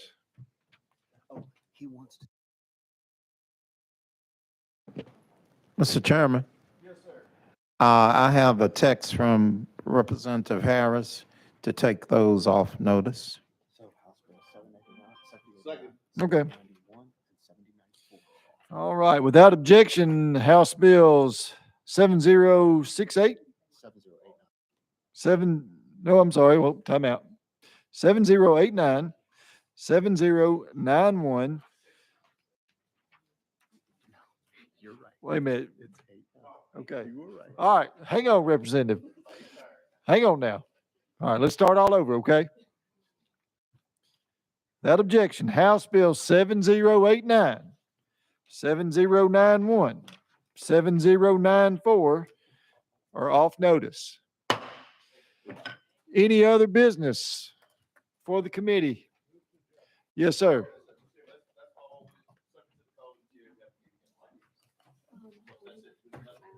That's right. Full committee tomorrow at 1 o'clock or 1 o'clock, House Hearing Room 3. Okay, thank you, Mr. Or Chairman. 2 o'clock, House Hearing Room 3. 2 o'clock? What's up, the session? I don't, No session. I'm pretty sure it's 1.